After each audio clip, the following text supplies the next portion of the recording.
What if the most mysterious places on Earth were never meant to be explored? From forbidden islands and ancient temples hidden deep in the jungle to ruins that defy explanation and artifacts scientists still cannot decode.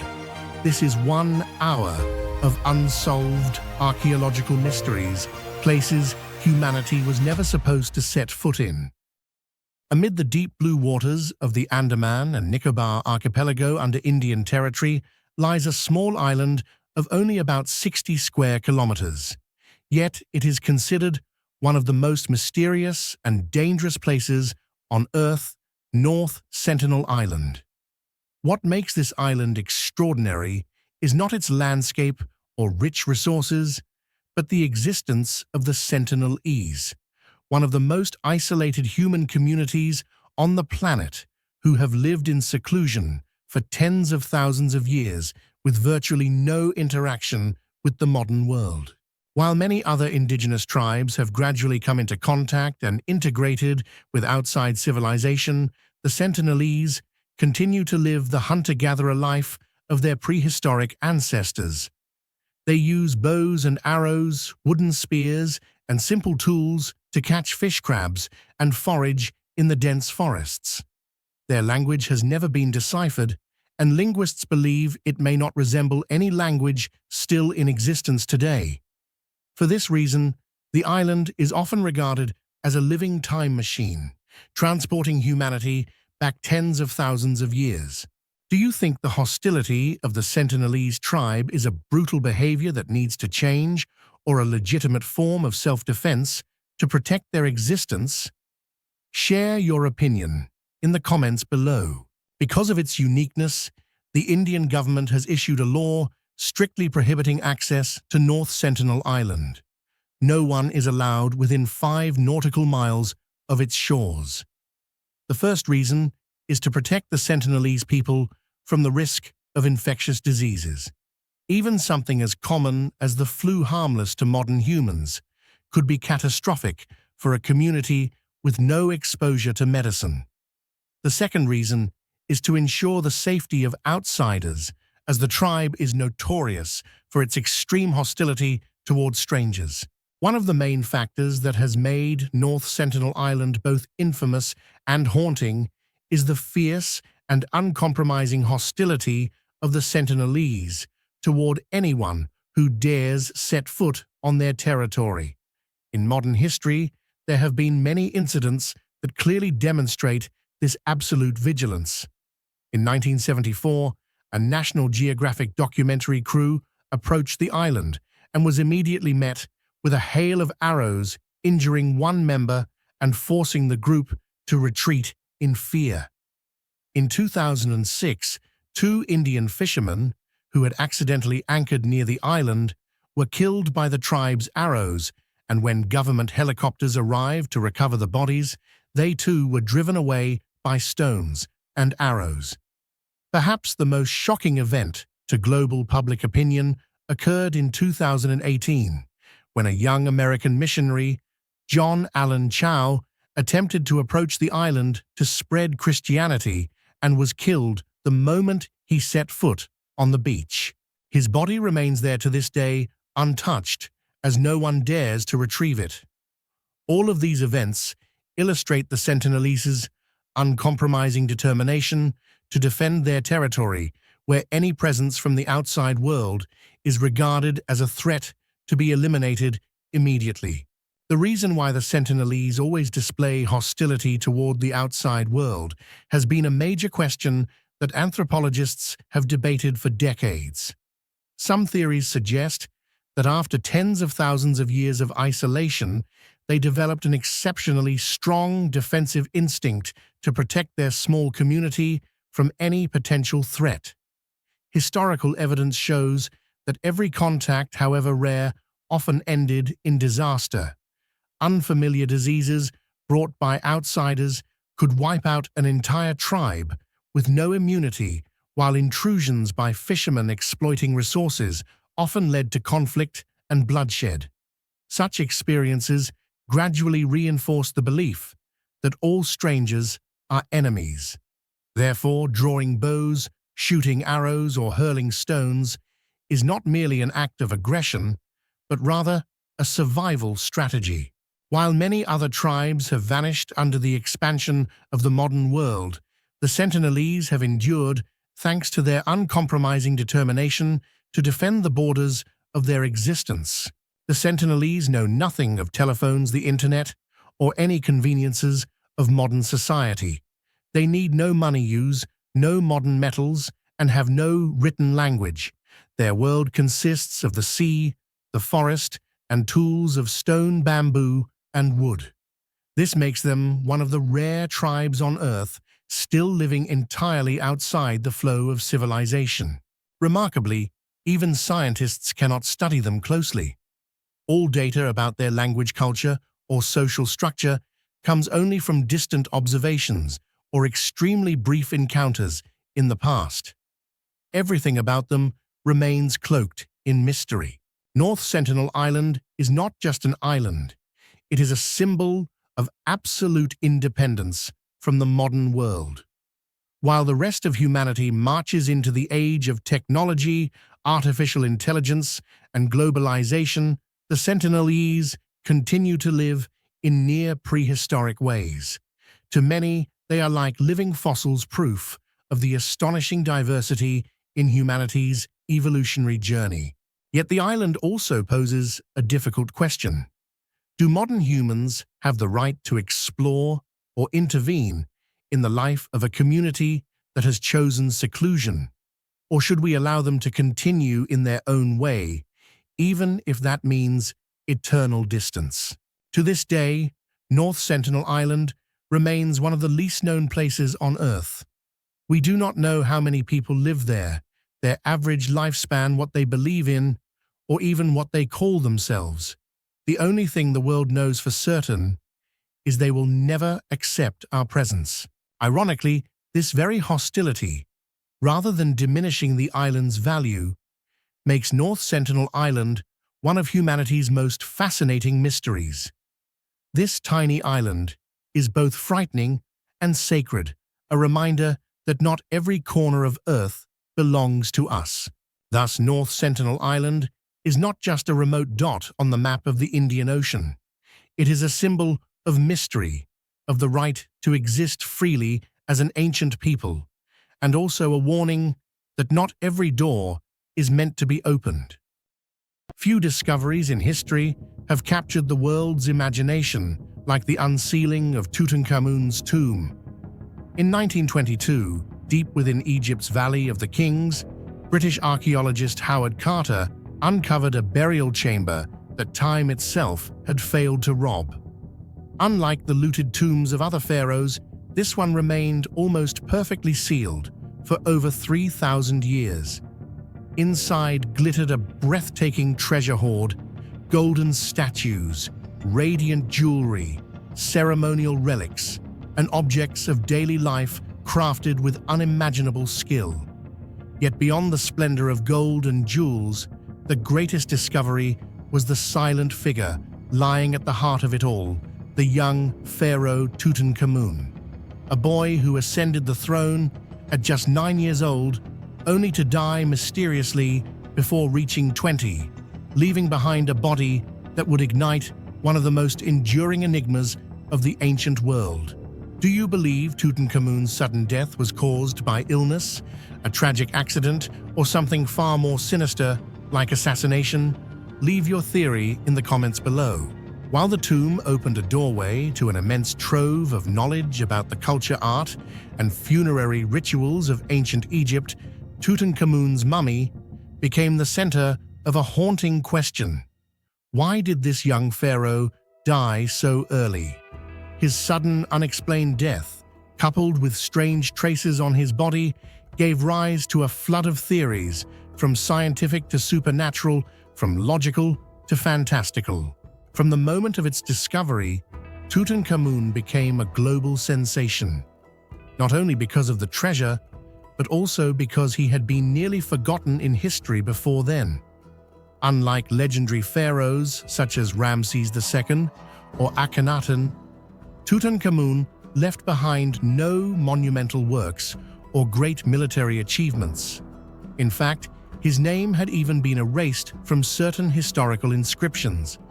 Ironically, this very obscurity preserved his tomb for thousands of years, keeping it safe from the rampant tomb raiding in the Valley of the Kings.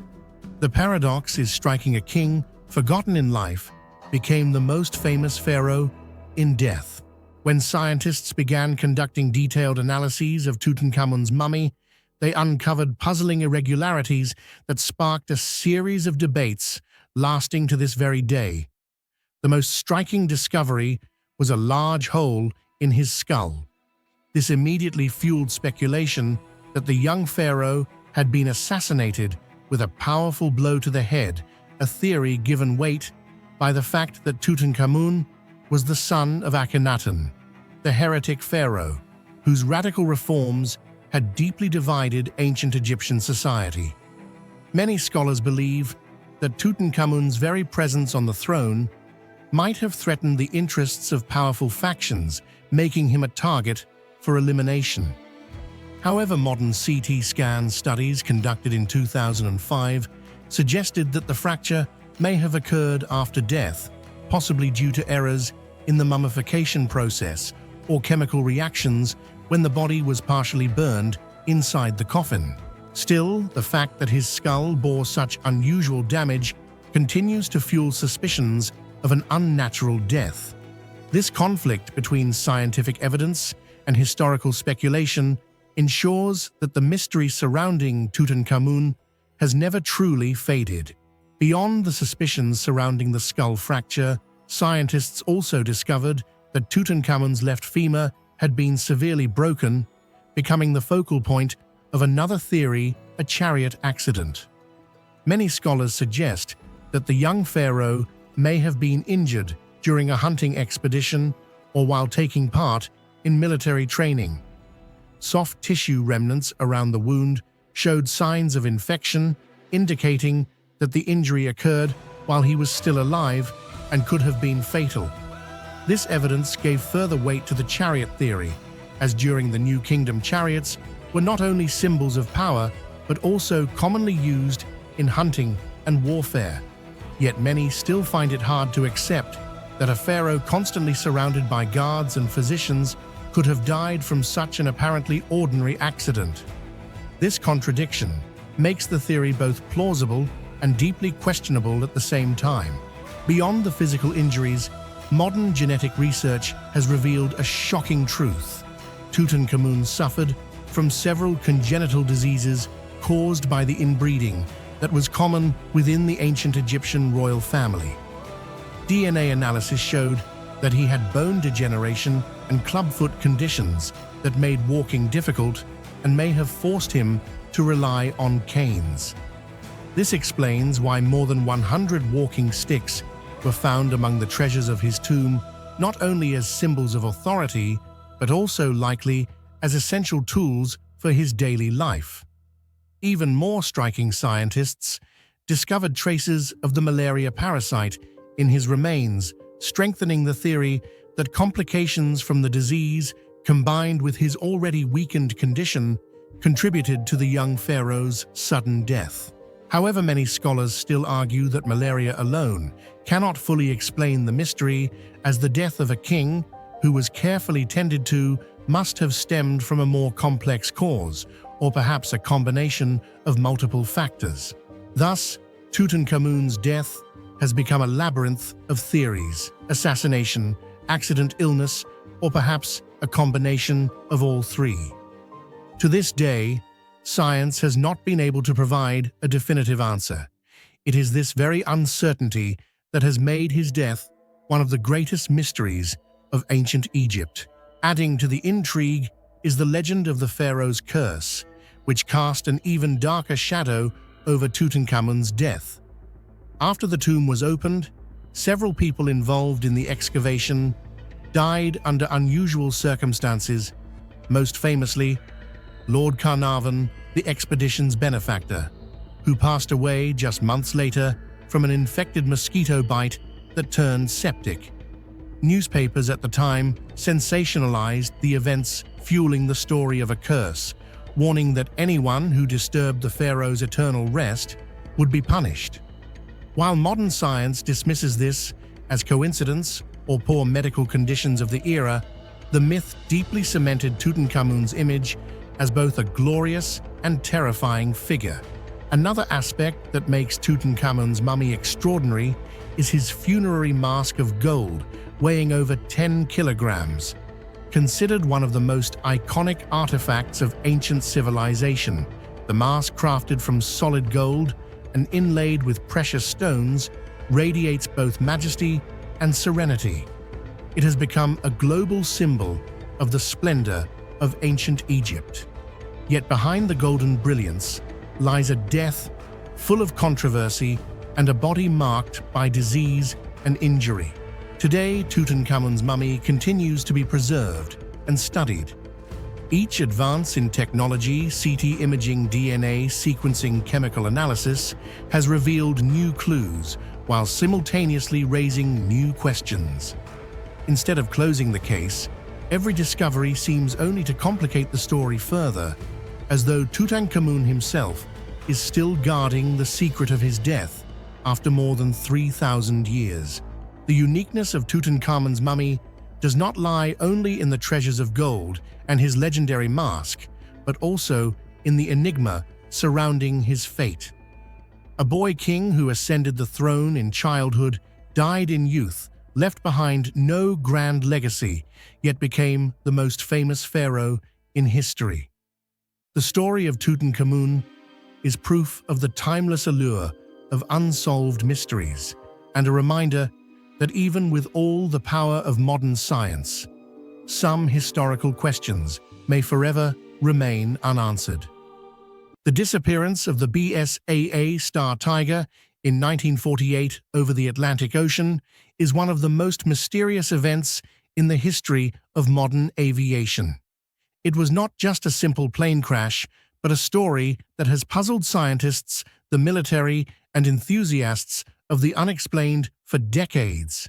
Star Tiger, an Avro Tudor 4 operated by British South American Airways BSAA, was considered a symbol of hope for British civil aviation after World War II. Yet the short journey from the Azores to Bermuda turned into one of the greatest enigmas of the 20th century. And what makes it especially haunting is the fact that the aircraft completely vanished without leaving a single trace. What do you think really happened to the BSAA Star Tiger? Was it simply an aviation accident caused by weather and technical issues, or was there some mysterious force behind its disappearance without a trace? Share your thoughts in the comments below. On January 30th, 1948, Star Tiger took off from Santa Maria in the Azores on its final leg to Bermuda. On board were 25 people, including 6 experienced crew members and 19 passengers, many of them businessmen, engineers, and military personnel. The flight was expected to last around 12 hours. Everything appeared routine until the plane neared Bermuda, less than an hour from landing. Suddenly, all communications ceased. There was no emergency signal, no report of a problem from the cockpit. The Star Tiger simply disappeared into the sky. The weather that day was far from ideal. Strong winds and cold air forced the crew to fly at only about 600 meters above sea level, a very low altitude for a long-distance flight. Flying so low increased fuel consumption and left little margin for error in the event of an emergency. Still, the crew was highly experienced, having flown many transatlantic routes, so navigational mistakes or mishandling were considered unlikely. Nevertheless, investigators later suggested that just one minor problem at such a low altitude could have caused the plane to crash into the ocean before sending out a distress call. Immediately after contact was lost, a massive search operation was launched. Both American and British forces deployed patrol aircraft, warships, and even commercial vessels in the area to assist. For days, thousands of square kilometers of ocean were thoroughly scanned. The result was a complete void. No wreckage, no oil slicks, no bodies, not a single sign of the massive aircraft. The absence of any trace raised disturbing questions. If the plane had gone down, surely some debris or floating fuel would have been found. Instead, the Atlantic seemed to have swallowed everything whole, leaving behind only a chilling silence. What makes the Star Tiger case more haunting than most other aviation accidents is the fact that not a single trace was ever found. In other mid-ocean tragedies, such as MH370 in 2014 or Air France 447 in 2009, no matter how difficult, investigators still managed to recover debris black boxes or at least passenger remains as evidence. But with Star Tiger, all that remains is a record showing the plane took off and then vanished completely as if it had never existed. The absolute silence of the ocean, together with the total lack of any evidence, forced British investigators at the time to admit defeat in their official report. The cause cannot be determined with any certainty. Many theories have been proposed to explain the mysterious disappearance of the BSAA Star Tiger, yet all remain speculative. Some experts believe the cause may have been technical failure, as the Avro Tudor aircraft was notorious for design flaws, particularly its high fuel consumption on long flights. Others suggest the plane may have run out of fuel or been blown off course by strong winds, eventually crashing into the ocean without enough time to send a distress signal. Another possibility raised by analysts is that flying at such a low altitude made the Star Tiger highly vulnerable to turbulent air currents, where even a minor disturbance could have sent it plunging into the sea within seconds. However, none of these theories have ever been confirmed, as in more than 70 years, no physical evidence has ever been recovered to reveal the truth. Beyond technical reasoning, the disappearance of Star Tiger has long been associated with the legends of the Bermuda Triangle. The region where the aircraft vanished is infamous for countless disappearances of ships and planes, often attributed to paranormal forces, magnetic anomalies, time warps, or even alien abductions. To many, Star Tiger was more than an accident. It was further proof of the deadly mysteries lurking within the triangle. The case became even more unsettling when just a year later, in 1949, another BSAA aircraft, the Star Ariel, also vanished mysteriously in the same region under almost identical circumstances. Two disappearances in quick succession cemented the idea of a curse hanging over the skies of the Atlantic. Today, more than 70 years later, the fate of the Star Tiger remains unsolved. Each retelling recalls an aircraft filled with hopeful passengers taking off with confidence, only to vanish into nothingness.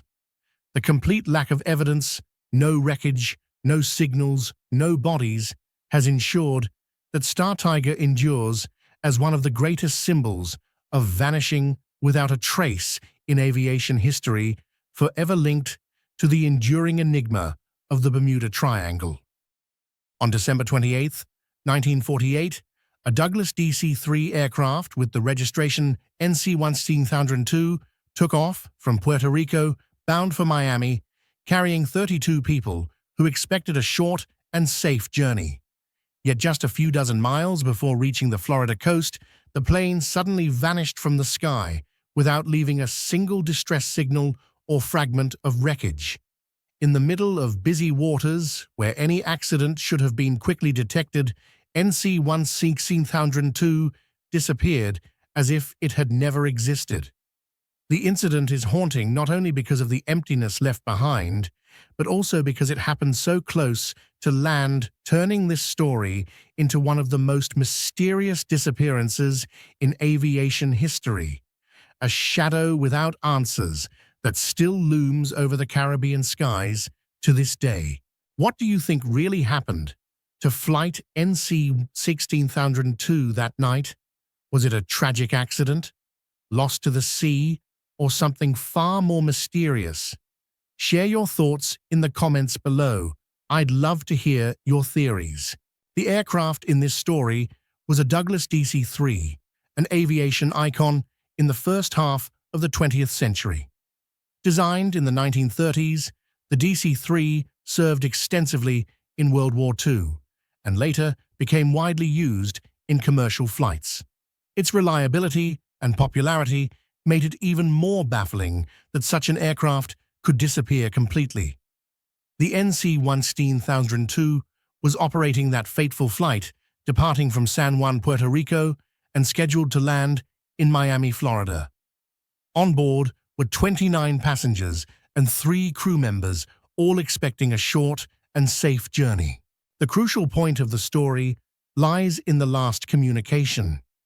Around midnight, when the plane was only about 80 km from Miami, the pilot contacted air traffic control and reported that everything was normal. They even expected to land on schedule. That was the final message. Just minutes later, all communications ceased. Radar picked up no further signals. Controllers couldn't re-establish contact, and from that moment, the DC-3 seemed never to have existed. The disappearance was so sudden that there were no distress calls, no warnings of technical problems, no information about emergency descent. Everything was swallowed in silence. As soon as the plane failed to land, a massive search operation was launched. The U.S. Navy and Coast Guard combed a vast area off Florida from the waters near the Bahamas to the deep ocean further out.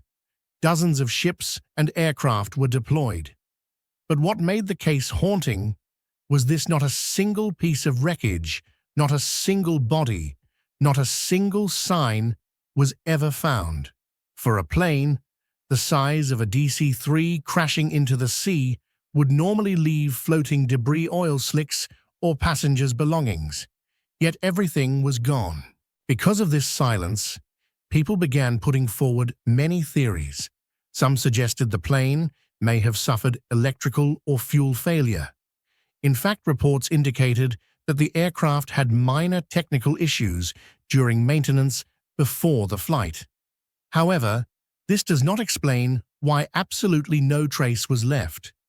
A DC-3, weighing several tons, could not simply vanish in busy waters near Florida without leaving the smallest evidence. Other theories tied the disappearance to the Bermuda Triangle, fueling public fascination as the flight's last known position was on the edge of this infamous region with its long history of mysterious vanishings. What made this incident stand out more than many similar events was the extreme proximity to land. The plane was less than 50 miles from Miami. At that distance, search and rescue should have been highly effective. If an accident had occurred, witnesses on shore or nearby vessels could have seen or heard something. Yet no one reported lights, explosions, or any unusual signals that night. The plane vanished in absolute silence, a baffling swallowing by space. The DC-3 flight NC-1002 case also marked a turning point in the public's perception of aviation safety. At that time, flights over the Caribbean and Atlantic were no longer unusual, and the DC-3 had a reputation for reliability. Yet this disappearance reminded the world that the skies and oceans still held mysteries beyond human control. It was more than just an air accident. It became a symbol of enigma when a modern aircraft of its time could vanish right near land with no satisfactory explanation even more than 70 years later. To this day, the theories surrounding DC-3 flight NC-1002 remain speculative. Some believe the plane crashed into deep waters and was buried by currents. Others think it may have strayed off course and gone down in an area that was never searched. Some researchers even connect the event to unusual electromagnetic phenomena in the region, often rumored to disrupt radios and compasses. However, all of these remain hypotheses because no concrete evidence has ever surfaced. Above all, what makes this case haunting to this day is the vanishing without a trace. Unlike many other aviation accidents where at least black boxes or wreckage are recovered, DC-3 Flight NC-1602 left behind only a void. In aviation history, there have been many controversial cases from Amelia Earhart to MH370, but the 1948 DC-3 still holds a special place. It didn't just disappear mid-air, it vanished right next to one of the busiest coastlines of the eastern United States. For mystery enthusiasts, this flight holds symbolic value. It represents the fragility of human technology against unknown forces. It also serves as a reminder that despite advances in science and radar, there are still moments when humanity can only watch events unfold, unable to grasp or control them. And in the case of DC-3 Flight NC-1602, it was a silent ending, no farewell, no trace, just an empty space in history. On the afternoon of December 5, 1945, when the world was still settling after the chaos of World War II, the U.S. Navy launched what seemed like a simple routine training mission. 5 TBM Avenger bombers lifted off from Fort Lauderdale, Florida, carrying 14 men who expected nothing more than another standard flight over the Atlantic. No danger, no combat, just a straightforward exercise. Yet within a few hours, that calm mission would transform into one of the most chilling enigmas in history. The entire squadron, known as Flight 19, vanished without leaving behind a single scrap of wreckage, a single radio beacon, or a single clue. What began as a routine drill became the very cornerstone of the Bermuda Triangle legend, a mystery that still haunts the seas to this day. If an entire squadron like Flight 19 could vanish without a trace during a simple training mission, what do you think truly happened that day in the Bermuda Triangle? UFOs, magnetic anomalies, human error, or something even stranger? Share your thoughts in the comments below. I'd love to hear your theory. What makes this case haunting is precisely its ordinary nature. Flight 19 was not a dangerous wartime mission, but simply a routine training flight like thousands the U.S. Navy had carried out before. Before departure, the weather forecast was favorable, showing no sign of major storms or unusual conditions. The TBM Avenger aircraft were sturdy, battle-proven machines of World War II, and the pilots were all experienced men. Everything suggested a safe start. But that very sense of safety made the disappearance even more mysterious because it contrasted so sharply with what happened just a few hours later. According to plan, the squadron would head east toward the Bahamas, then turn north, and finally back west toward Florida. At first, everything seemed normal until Lieutenant Charles C. Taylor, commander of Flight 19, began reporting strange problems. Over the radio, Taylor said that his compass was not working properly and the entire squad appeared to be lost. Radio transcripts captured his unsettling words. Everything looks strange. Even the ocean doesn't look as it should. This detail chills many to this day, as it paints the image of seasoned pilots suddenly rendered helpless by an inexplicable phenomenon, as if they had wandered into a space completely different from the familiar world.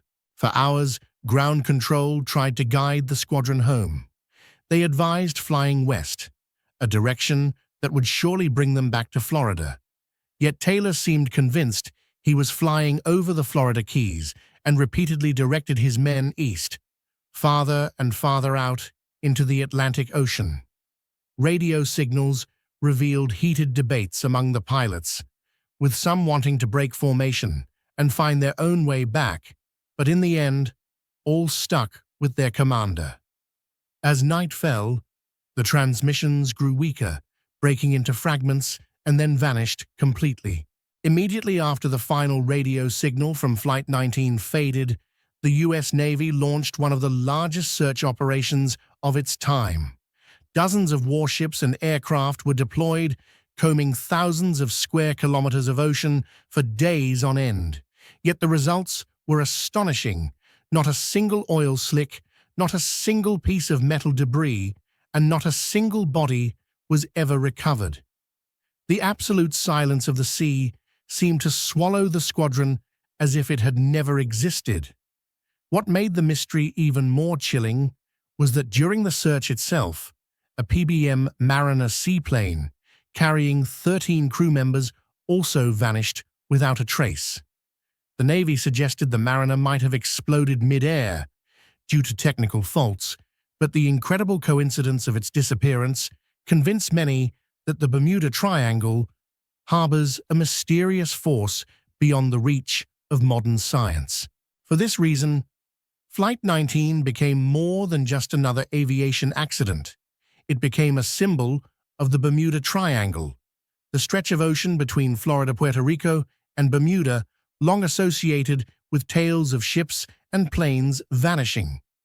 During the 1950s and 1970s, this case was constantly referenced in books, articles, and films, cementing the Bermuda Triangle's reputation as a graveyard of the sea. Numerous scientific explanations have been proposed.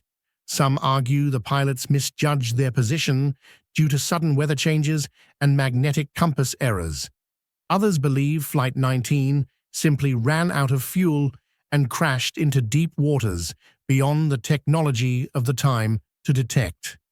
Yet with no wreckage ever found, these theories remain unsatisfying. This opened the door to countless supernatural explanations, UFO interference, space-time distortions, or even the existence of a portal hidden within the Bermuda Triangle. In truth, the U.S. Navy's official report concluded the disappearance of Flight 19 was unexplained. They admitted navigation issues, weather, and fuel could all have contributed, but none of these factors fully accounted for an entire squadron vanishing. This ambiguity helped solidify Flight 19 as one of the most famous mysteries of the 20th century. Looking back, Flight 19 shows how a seemingly small event can evolve into a global legend.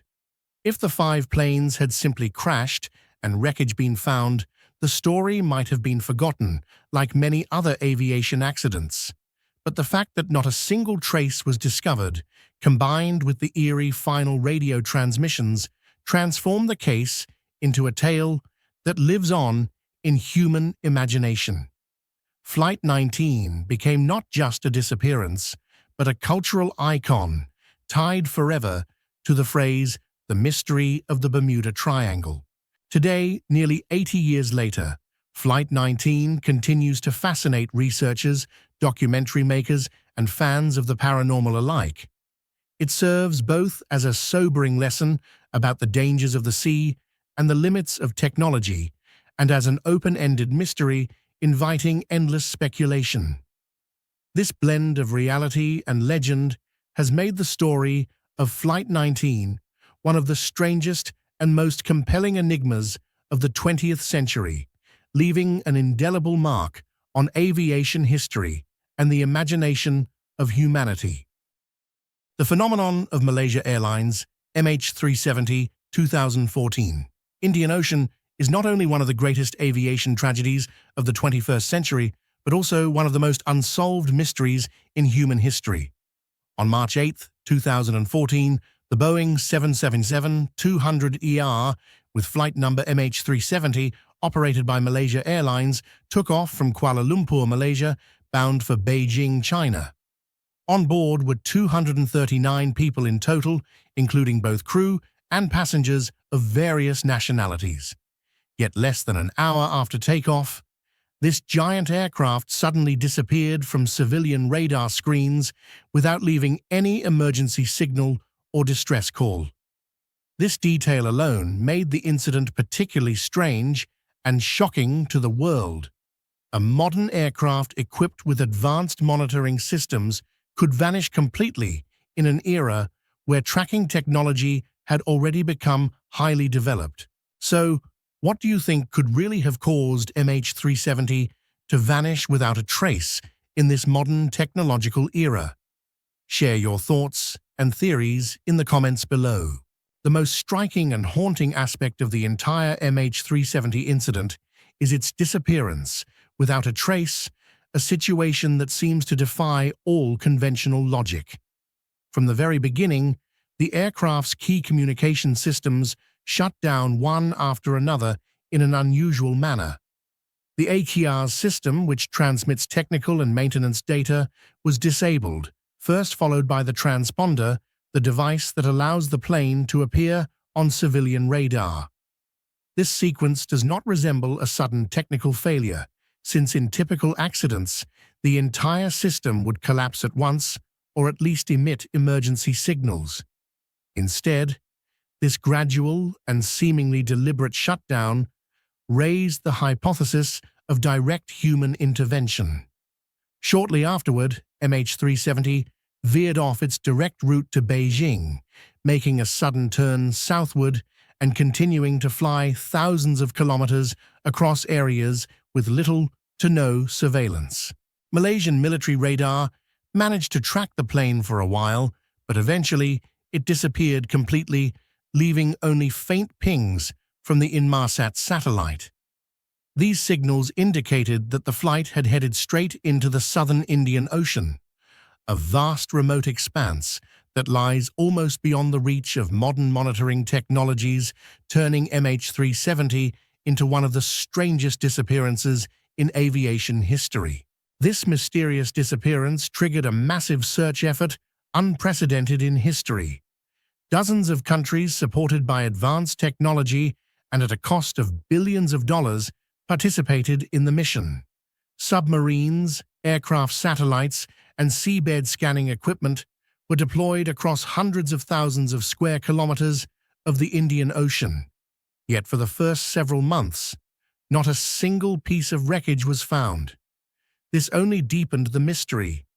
How could a Boeing 737, one of the safest and most widely used aircraft in the world, vanish completely without leaving a trace in a world blanketed by surveillance technology? This detail led many to label MH370 as the Bermuda Triangle of the modern age. It took more than a year after the disappearance for the world to discover. The first fragments, believed to be from MH370, washed ashore on Reunion Island and later in other areas around the Indian Ocean, such as Madagascar and Mozambique. However, those pieces were only scattered tiny clues compared to the immense scale of the Boeing 777. The main fuselage, the two black boxes containing flight data and cockpit recordings, the very items that could unravel the entire mystery, have never been found. This absence of concrete evidence has left every theory about MH370's fate at the level of speculation. Some analysts believe the aircraft may have suffered a severe technical failure, leading to its plunge into the deep ocean. Others suspect it was an act of terrorism, or even a deliberate move by the captain who might have intentionally diverted the plane off course. There are also politically charged theories suggesting the truth has been concealed by international powers. Yet more than a decade later, not a single hypothesis has been confirmed with solid proof, and MH370 still stands as one of the greatest mysteries in modern aviation history. What makes the case even more remarkable is that it occurred in an era when humanity believed nothing can vanish completely. We have surveillance satellites, GPS, thousands of radar stations, and advanced detection tools. And yet a large passenger plane carrying nearly 240 people could disappear without leaving clear evidence. This fact has led many to question the true level of aviation safety and the reliability of global monitoring technology. The disappearance of MH370 became a shock that forced the global aviation industry to change. After this event, many airlines and international regulatory organizations tightened monitoring rules requiring aircraft to be tracked continuously by satellite to prevent a similar tragedy from happening again. This was considered an important step forward in enhancing flight safety. However, for the families of the 239 victims, these improvements could never ease the pain. They still live with anguish, knowing their loved ones vanished on a flight whose true cause remains unexplained to this day. The disappearance of MH370 is not just an aviation accident.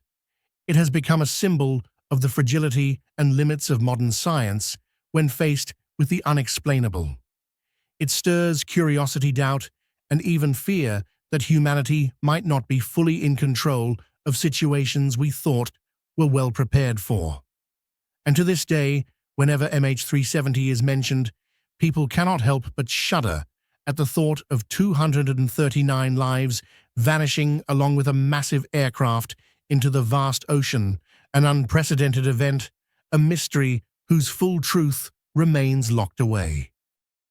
In an era when the skies seemed to belong almost entirely to men, there emerged a woman who dared to challenge every limit, Amelia Earhart.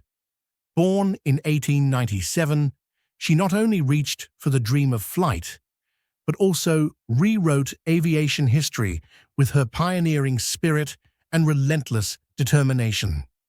From a young girl fascinated by clumsy spinning propellers, Earhart rose to become the first woman to fly solo across the Atlantic in 1932, a triumph that captured the admiration of the entire world. Yet what made her name truly immortal was not just her records, but the immense mystery surrounding her fateful flight in 1937, when she vanished over the Pacific Ocean, leaving behind a question that has never been answered. Where did Amelia Earhart really go? What do you think really happened to Amelia Earhart on that fateful flight in 1937? Share your thoughts and theories in the comments below. We'd love to hear your perspective.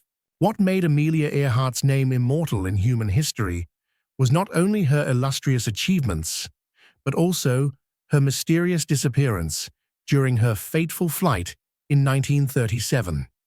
This was the most tragic chapter of her life and remains one of the greatest mysteries of the 20th century, a story that even more than 80 years later has yet to find a satisfactory answer. By the mid-1930s, Amelia Earhart had already become one of the most famous pilots in the world, but she did not stop at the records she had achieved. With a desire to surpass all limits, Earhart set out to accomplish a journey no one had ever completed before, to fly around the world along the equator, covering more than 47,000 kilometers. This was an extreme challenge, not only in aviation technology, but also in physical endurance, mental strength, and navigation skills at a time when there were no satellites or GPS to assist. To prepare for the mission, Earhart chose the Lockheed Electra 10E, a modern twin-engine aircraft of that era, fitted with special fuel tanks to increase its range. Accompanying her was Fred Noonan, an experienced navigator skilled in long-distance flights. They planned to depart from Oakland, California, cross multiple continents, and return after completing their global circumnavigation, a journey expected to last more than a month. On June 1st, 1937, Amelia Earhart and Fred Noonan officially began their great adventure from Miami, Florida. In the early legs, they successfully crossed South America, Africa, India, and Southeast Asia, attracting global attention. By the end of June, they had completed over 35,000 kilometers, about 3/4 of the trip, and had only one of the hardest stages left crossing the Pacific Ocean. On July 2nd, 1937, Amelia Earhart and Fred Noonan took off from Lae, New Guinea, heading toward Howland Island, a tiny speck in the middle of the Pacific. This leg, about 4,000 kilometers long, was the most dangerous of all. The reason was simple. Howland was only a strip of land less than 3 kilometers long, surrounded by endless ocean. A minor navigational error could mean missing it entirely. To assist them, the U.S. Navy stationed the ship USS Itasca near Howland Island to transmit radio signals for guidance. However, from the very beginning, radio communication between the plane and the ship was problematic. Signals faded in and out, and the transmitting and receiving frequencies were not properly aligned, making navigation extremely difficult. For hours, Earhart managed to send occasional signals to Itasca, reporting that they were trying to locate the island. At about 7:42 a.m., the final message from Earhart was recorded. "We are on the line 157, 337. We will repeat this message. We will repeat this on 6,210 kilocycles." Wait, that was the last time the world ever heard Amelia Earhart's voice. After that, all communications ceased. The Lockheed Electra, along with its 2 occupants, vanished without a trace in the vast skies and seas of the Pacific. The U.S. government immediately launched a massive search operation, the largest in aviation history up to that point. Dozens of warships and reconnaissance aircraft scoured the area around Howland Island at a cost of millions of dollars. Yet the result was nothing. No wreckage, no oil slicks, no trace of the plane or its crew. After weeks of fruitless searching, the operation was officially called off. Amelia Earhart and Fred Noonan were declared missing. By 1939, she was legally presumed dead. But for the public, the question remained, where did Amelia Earhart really disappear to, and what happened to her? In the decades following Amelia Earhart's disappearance, countless theories have been proposed to explain the mystery, each offering a different perspective on the fate of the legendary aviator. The most common theory suggests that her Lockheed Electra simply ran out of fuel, crashed near Howland Island, and sank into the depths of the Pacific, where even modern technology has yet to uncover any trace. At the same time, many researchers emphasize the possibility that she may have made an emergency landing on the uninhabited island of Nikumaroro, more than 600 kilometers from Howland.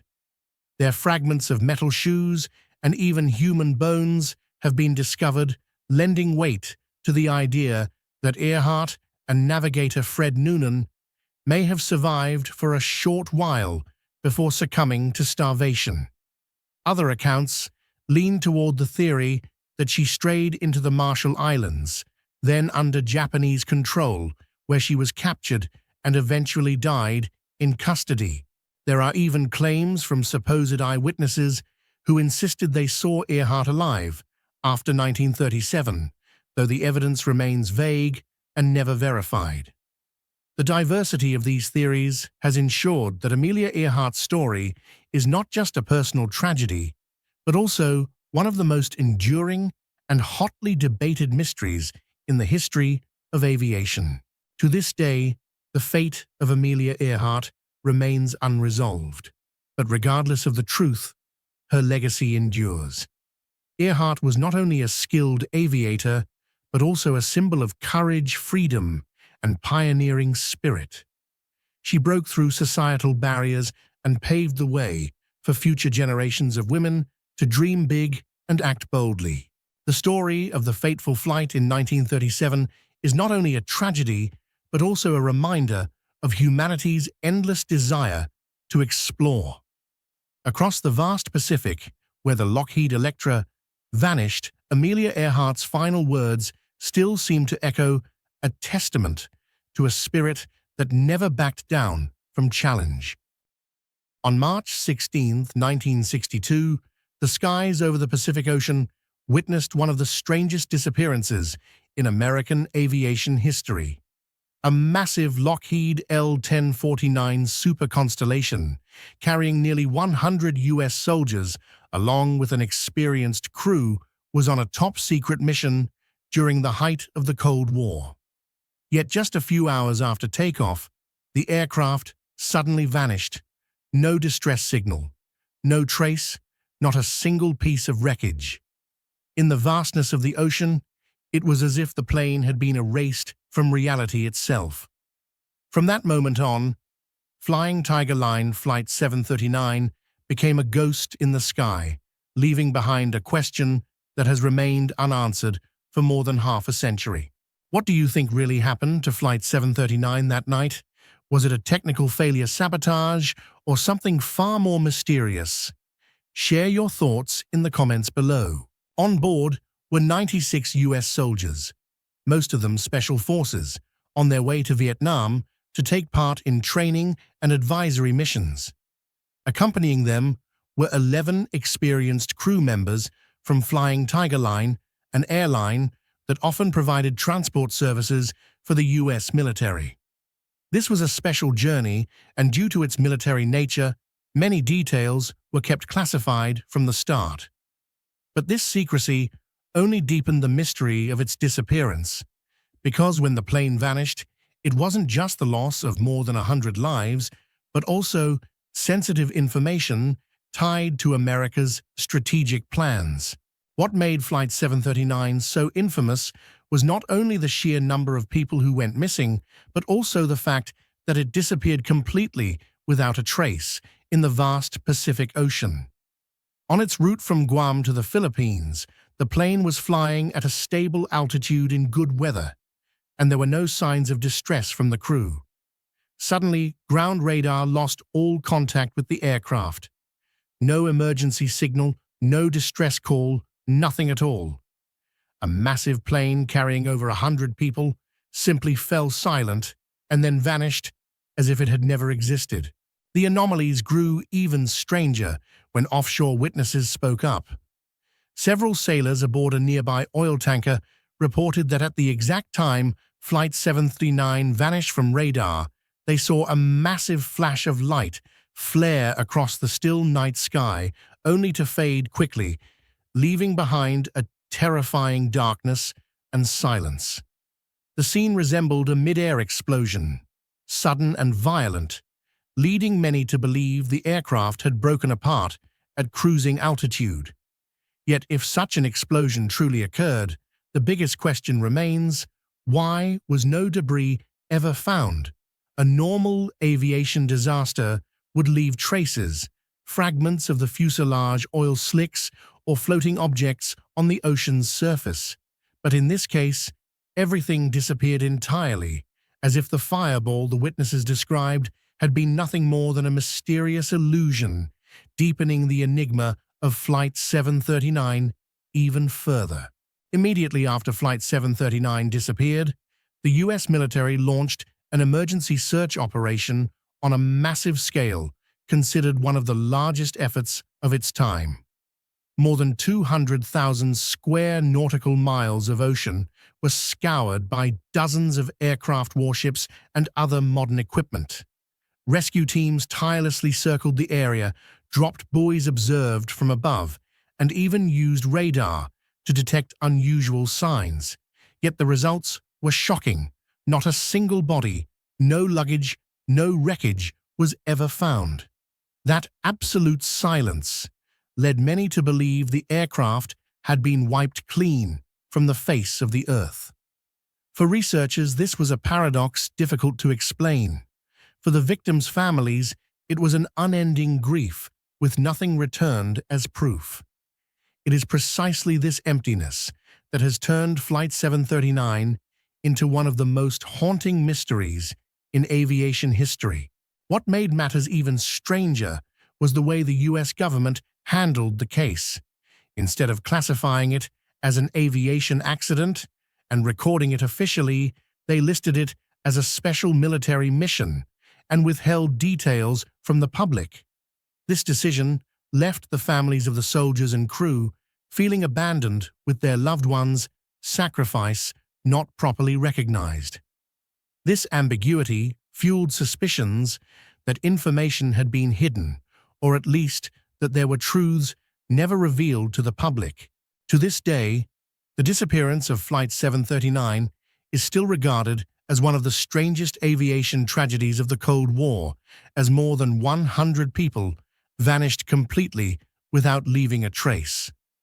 What makes it even more remarkable is that it occurred just as the United States was preparing to expand its military presence in Vietnam, giving rise to countless theories. Some believe the plane suffered a catastrophic technical failure that spiraled out of control. Others lean toward the possibility of terrorism or deliberate sabotage, since this was a highly classified military mission. There are also those who suggest that more mysterious, unexplained factors may have been involved. However, all of these ideas remain mere speculation, as no physical evidence has ever been recovered to confirm them. It is the element of no trace that makes this case so extraordinary. In aviation history, accidents usually leave at least some wreckage signals or floating bodies. But Flight 739 vanished entirely as if erased from history. It not only defied search and rescue efforts, but also challenged the very logic of physics and human observation.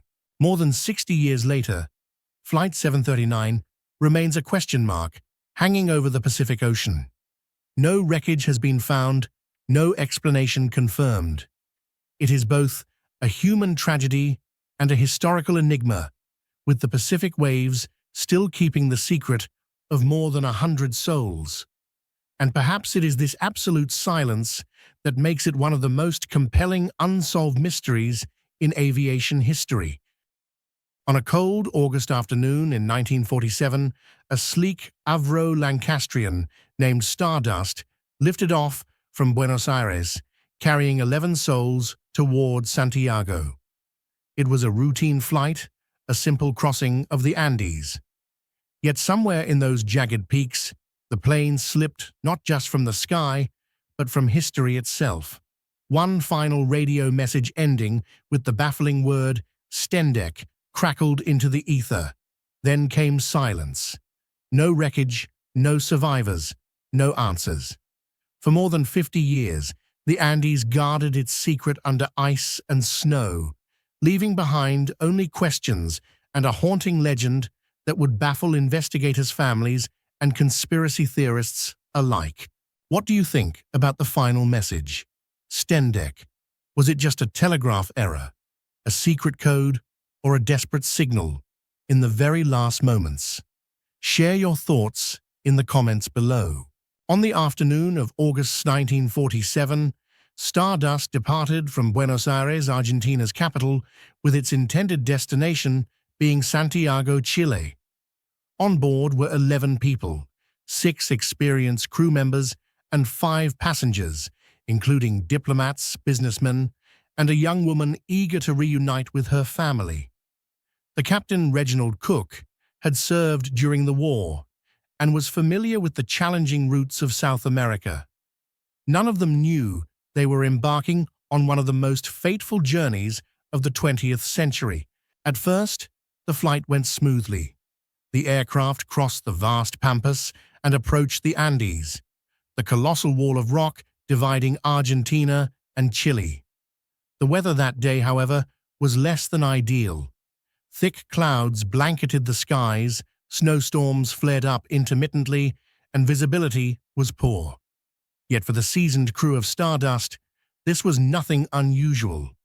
They trusted their navigation skills and instruments, pressing on towards Santiago. But just as the plane prepared to descend, mystery struck. At 1741, the radio operator sent the final transmission, ETA Santiago, 1745, Stendek.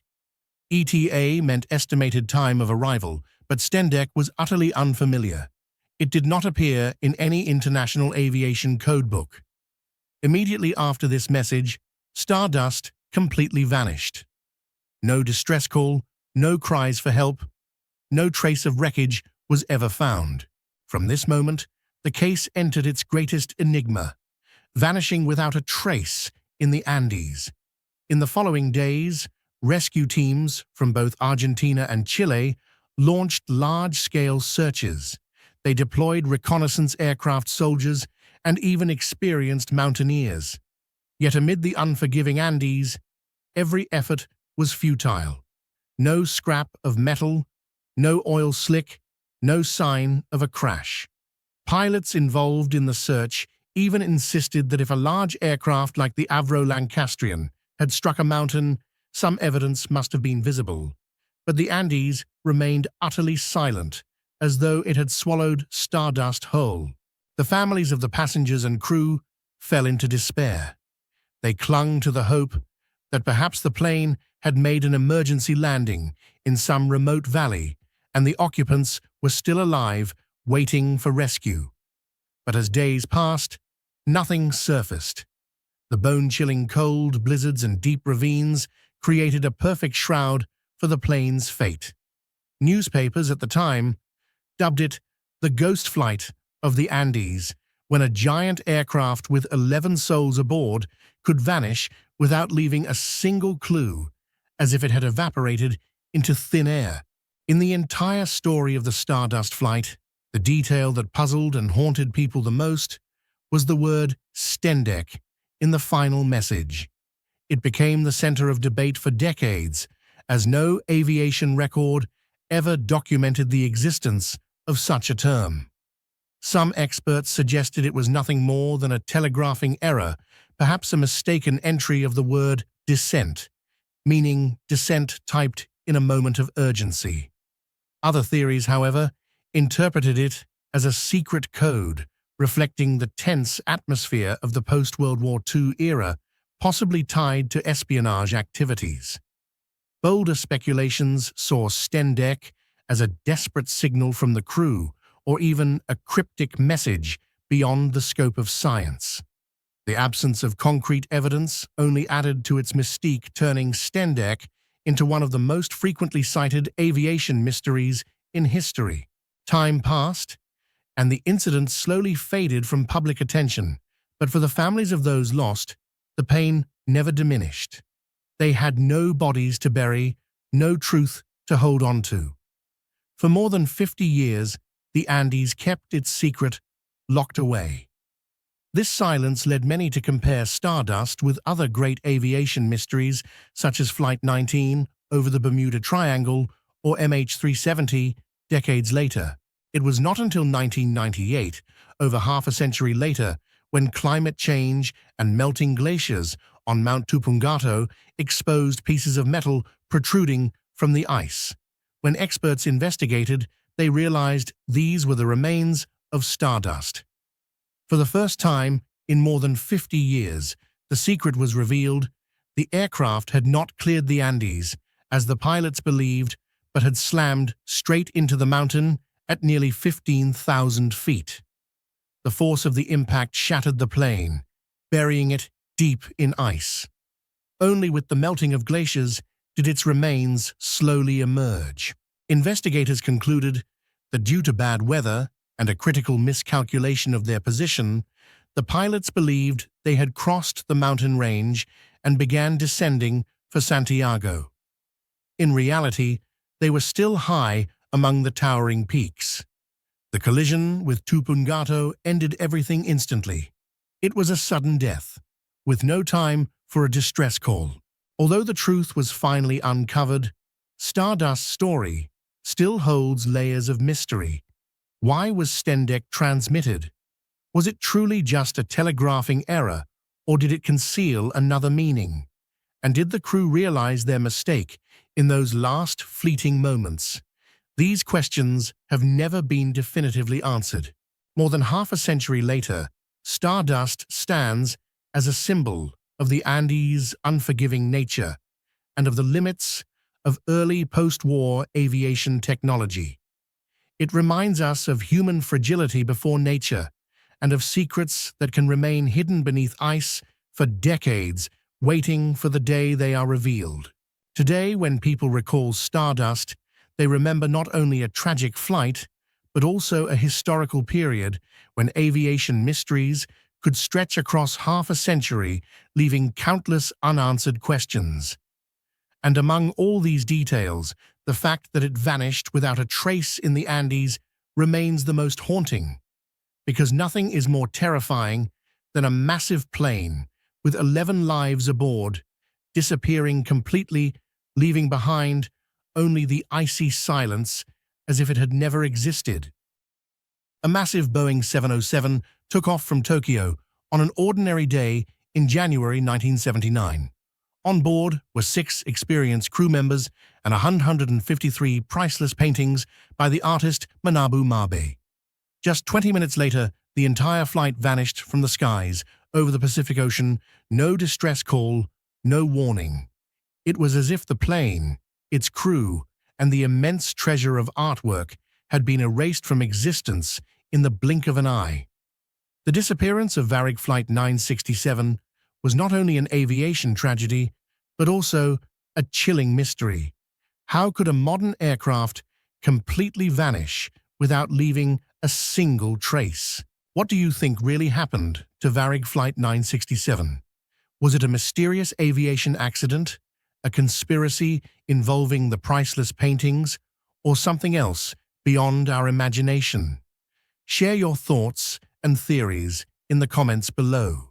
The flight departed on January 30th, 1979 from Narita Airport, Tokyo, bound for Los Angeles.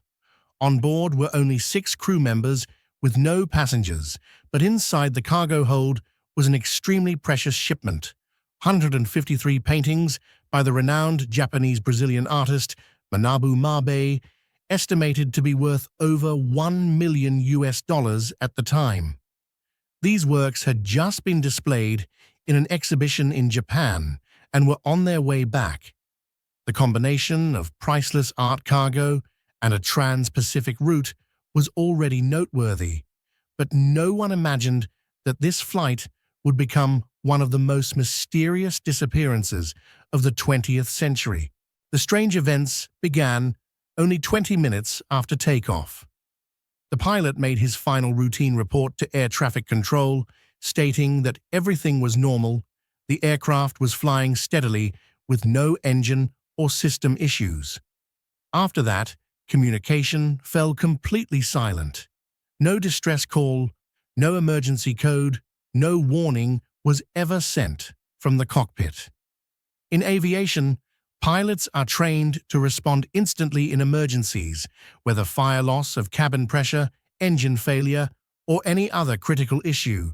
They would immediately transmit a Mayday or Pan-Pan signal. Yet Varig Flight 967 did no such thing. This silence suggests one of 2 possibilities. Either the event unfolded so quickly that the crew had no time to react, or some factor prevented or forbade them from sending a signal. As soon as the Boeing 707 vanished from radar, a large-scale search operation was launched over the Pacific Ocean, covering thousands of square kilometers. However, for weeks afterward, not a single piece of wreckage was found. No oil slicks, no luggage, no wing or fuselage parts floating on the surface. Even the black box, designed to withstand severe impacts and transmit locator signals, was never recovered. This raised the enormous question: how could a massive Boeing 707 disappear entirely without leaving any trace? The lack of an emergency signal from Varig Flight 967 made the investigation far more difficult. If a signal had been sent, investigators could have pinpointed the final position and possible cause. But when everything ended with a routine contact followed by absolute silence, speculation filled the void. Some believed the plane might have exploded in mid-air, leaving the crew no time to respond. But this theory doesn't hold, since an explosion would have scattered debris across the ocean, where some would almost certainly have been found. Another theory suggested that the plane was hijacked to steal the valuable paintings. Yet if that were the case, both the Boeing 707 and the perpetrators, as well as the stolen cargo, vanished without a trace. Pulling off such a hijacking would have required extraordinary planning and, above all, a place capable of hiding such a massive aircraft, something virtually impossible. One of the theories proposed by many aviation experts to explain the absolute silence of Varig Flight 967 is that the crew may have suffered a serious medical emergency, such as a cockpit depressurization. When cabin pressure drops, suddenly oxygen levels in the blood fall rapidly, leading to hypoxia, a condition of oxygen deprivation in the brain that can cause people to lose consciousness within just a few minutes. If this theory were correct, the pilots and crew might have blacked out before they had any chance to send a distress call. However, in such cases, the Boeing 707's autopilot system would normally keep the aircraft flying steadily until it eventually ran out of fuel. The strange part is that radar should have recorded such a prolonged flight path, yet in reality, all signals disappeared instantly after the final communication. This eerie silence has led many to believe that the aircraft did not simply suffer a malfunction, but may have vanished abruptly, as if it were erased from the sky in a single moment. What truly confounds experts is the astonishing coincidence between the moment of absolute silence and the moment of complete disappearance. No warning signs beforehand, no clues afterward. Some aviation researchers have compared the case to other infamous vanishings, such as Flight 19, 1945, Bermuda Triangle, and Malaysia Airlines, MH370, 2014, Indian Ocean, where the common thread is the sudden and unexplained loss of signals. In addition, the immense artistic value of the paintings makes the case even stranger. Could it have been possible that the entire flight was somehow staged in order to seize these works, or was it simply an inexplicable accident hidden by the depths of the ocean? To this day, no hypothesis has been confirmed. The paintings, the crew, and the Boeing 707 itself all seem to have merged with the vast Pacific, leaving behind no trace at all. For this reason, the most critical and haunting aspect of Varig Flight 967 is the sudden disappearance without any distress signal. A pilot is trained to always transmit a warning in dangerous situations.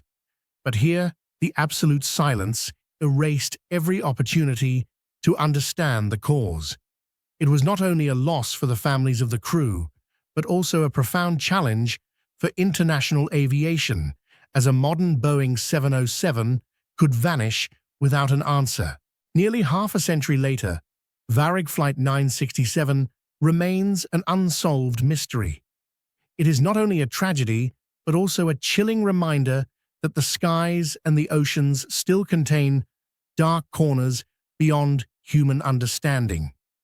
And among all the unanswered questions, perhaps the greatest remains: why did the plane fall suddenly silent and disappear without a single distress call? Buried for millennia beneath the shifting sands of the Tarim Desert, a haunting secret waited to be uncovered. When archaeologists finally unearthed the mummies of Xinjiang in the late 20th century, they weren't just looking at remarkably preserved remains, they were staring straight into faces that seemed impossibly out of place. Unlike the carefully embalmed mummies of Egypt, these bodies had been frozen in time by nothing but the desert itself, scorching days, frigid nights, and air so dry it became nature's own embalmer. Every strand of hair, every eyelash, every fold in their woolen clothing survived the ages. Yet the true shock was not their preservation, but their appearance features so unexpected, so foreign, that they rewrote everything we thought we knew about who lived in ancient China 4,000 years ago. If you saw blonde-haired, blue-eyed faces appearing in the deserts of China 4,000 years ago, what do you think that would mean? Share your thoughts in the comments below. From the moment the Lulan Beauty, the most famous mummy of the Tarim Basin, was unearthed, archaeologists immediately recognized something unusual. This woman, who lived around 1800 BCE, had fair skin, long reddish-brown hair, A high nose, bridge, delicate cheekbones, and deep-set eyes, features typically associated with ancient Europeans, not East Asian communities of that era. And Lulan was not alone. Many other mummies from the Tarim Valley displayed similar traits: blonde hair, blue eyes, and even neatly braided hairstyles reminiscent of Indo-European peoples of the Bronze Age. This discovery created a seismic shock in academic circles, as it completely challenged the traditional view that Xinjiang was isolated and tied only to Chinese civilization. If communities with Indo-European physical and cultural traits lived here as early as 2000 BCE, it meant cultural exchange, migration, and even intercontinental trade occurred much earlier, thousands of years before the Silk Road officially took shape. Modern anthropological research, especially ancient DNA analysis, has provided compelling evidence that the Tarim Basin inhabitants had extremely complex genetic backgrounds. Genetic sequencing revealed that many individuals carried clear markers of Indo-European groups migrating from the west, while also showing admixture with ancient populations scattered across Eurasia, from Siberia and Kazakhstan to Central and Eastern Europe.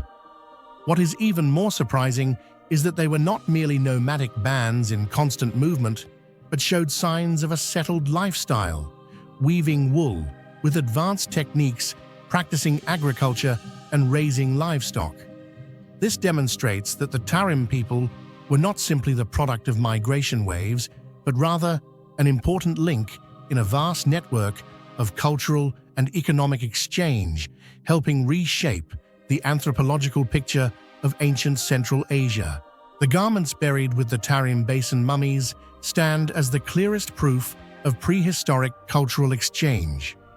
Archaeologists uncovered wool skirts, cloaks, leather shoes, and even headgear woven with remarkable sophistication, many of which closely resemble textile products from Bronze Age Europe.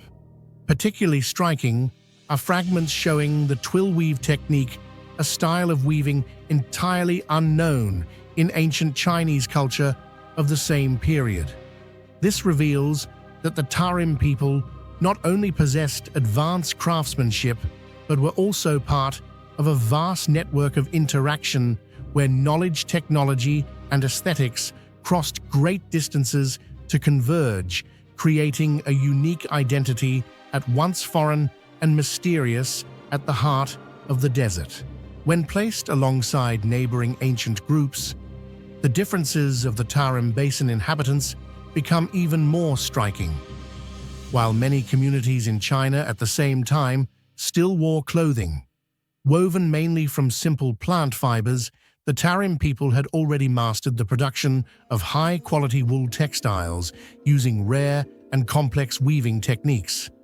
Some mummies were even found wearing pointed hats and tall leather boots, details reminiscent of the style of the Scythians or Tocharians of the Central Asian steppes. This contrast suggests that the Tarim Basin was far from isolated. Rather, it may have been part of a vast network of cultural exchange where techniques and customs from distant communities were introduced, creating a unique and enigmatic identity. The presence of mummies with European features in the heart of ancient China has sparked a series of difficult questions. By what route did they arrive in the Tarim region? Could there have been hidden trade networks crossing mountains and deserts? Were they merely a small migrant group or a larger community influential enough to affect the local populations? And more importantly, what role did they play in the formation and development of later Eurasian civilizations? To this day, these questions remain without definitive answers. Several theories have been proposed to explain the presence of mummies with European features in the heart of the Tarim Desert. Some scholars argue this is clear evidence of an Indo-European migration wave stretching from the west deep into Central Asia, carrying not only people but also languages, technologies, and cultural traditions. The The genetic traits and finely woven wool garments discovered suggest they were not an isolated group but part of a vast intercontinental network of exchange. Another line of research connects them to the Tocharian language, an ancient Indo-European branch once spoken in Xinjiang during the first millennium CE. This is considered proof that Indo-European peoples reached the far eastern edge of Asia very early, with the Tarim Basin serving as a crossroads for these great waves of migration. The key point is this: the Tarim Basin mummies are not just well-preserved bodies, they are time windows into a broader human story. Their blonde hair and blue eyes remind us that human history is far from simple, that cultural boundaries were never absolute, and that what we now call Western or Eastern once blended, migrated, and shared far more than we imagine. The existence of the Tarim Basin mummies has not only sparked scientific fascination, but also raised sensitive debates over politics and identity. From a research perspective, they force scholars to combine multiple disciplines, archaeology, anthropology, genetics, and linguistics, to search for answers to their mysterious origins. Yet the presence of faces with European features in ancient China touches on sensitive issues of national history and the autonomy of communities in Xinjiang. For this reason, for decades, certain studies were restricted from publication out of concern that the findings might ignite disputes over population origins, cultural exchange, and even the legitimacy of the region's historical narrative. Yet beyond all controversies, one scientific fact remains undeniable. The Tarim Basin mummies, with their European features in the heart of ancient China, are among the strongest proofs of humanity's interconnected and complex past. We cannot view the ancient world through modern divisions. Thousands of years ago, people already crossed mountains, deserts, and vast distances to meet, trade, and shape history together. Perhaps what haunts us most about these faces is the strange familiarity. A woman who lived 4,000 years ago with features that could belong to someone in any modern European city lies silently in the sands of China's desert. As if history itself whispers to us, cultural boundaries are temporary, but humanity flows together through one continuous current across time. In the shadowed depths of an ancient tomb in Mawangdui, Hunan province, a secret slept for over 2 millennia. When archaeologists finally opened it in the 1970s, what they uncovered seemed almost impossible. The body of a woman who had died more than 2,000 years ago, yet looked as though she had only just drifted into slumber.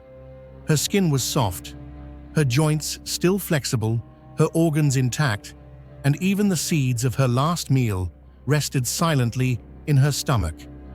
She was Lady of Dai Xinjui, a noblewoman of the Western Han dynasty, whose astonishing preservation defied every law of time and decay. To this day, her body poses a question that science has yet to answer. What mysterious knowledge allowed the ancients to achieve such a miracle of preservation? Could the Lady of Dai's perfect preservation be the result of advanced ancient science, or something we still cannot explain today? Share your thoughts in the comments below. I'd love to hear your perspective. The key factor that turned the Lady of Dai into a legend is the mysterious embalming method applied by the Western Han people. Unlike the ancient Egyptian technique, which removed the internal organs and used resins and linen wrappings, her body was placed in a special multi-layered coffin system, almost completely sealed off from the outside environment. When the tomb was excavated, archaeologists discovered a clear liquid inside the coffin that carried a distinctive, unmistakable odor. To this day, despite analysis with modern scientific methods, researchers have not been able to determine its exact composition. Some theories suggest it contained medicinal herbs, mercury, or compounds with strong antibacterial properties. Others believe it may have been the result of advanced medical knowledge or Taoist alchemical practices during the Han dynasty. Whatever the case, the effectiveness of this liquid and preservation method went far beyond what anyone thought science could achieve more than 2,000 years ago. An equally crucial factor that contributed to the immortality of the Lady of Dai was the extremely sophisticated, multi-layered coffin structure. Her body was placed inside 4 wooden coffins, tightly nested within one another like boxes, creating a space almost completely isolated from the external environment. The outermost coffin was thick-coated with lacquer and pine resin, making it waterproof and preventing the intrusion of air and bacteria. As a result, the interior maintained an almost vacuum-like state, drastically slowing down natural decomposition. Furthermore, archaeologists discovered that the entire coffin system was surrounded by a thick layer of charcoal combined with tightly packed clay, acting as a natural biological shield against microorganisms and chemicals in the soil. The ingenious combination of craftsmanship, protective materials, and multi-layered arrangement created a perfect preservation environment, allowing the Lady of Dai's body to remain intact for more than 2,000 years, a feat that even modern science has yet to fully replicate. One of the most astonishing details about the Lady of Dai is that her body remained almost completely intact after more than 2,000 years. During examination, doctors discovered that her heart, lungs, liver, and kidneys still retained their distinct shapes, something never observed in any other mummy. This proves that the preservation method not only affected the surface of her skin and flesh, but also maintained microscopic internal structures. Remarkably, her blood vessels were still visible, her hair and body hair were preserved, and forensic experts even found traces of blood in her veins.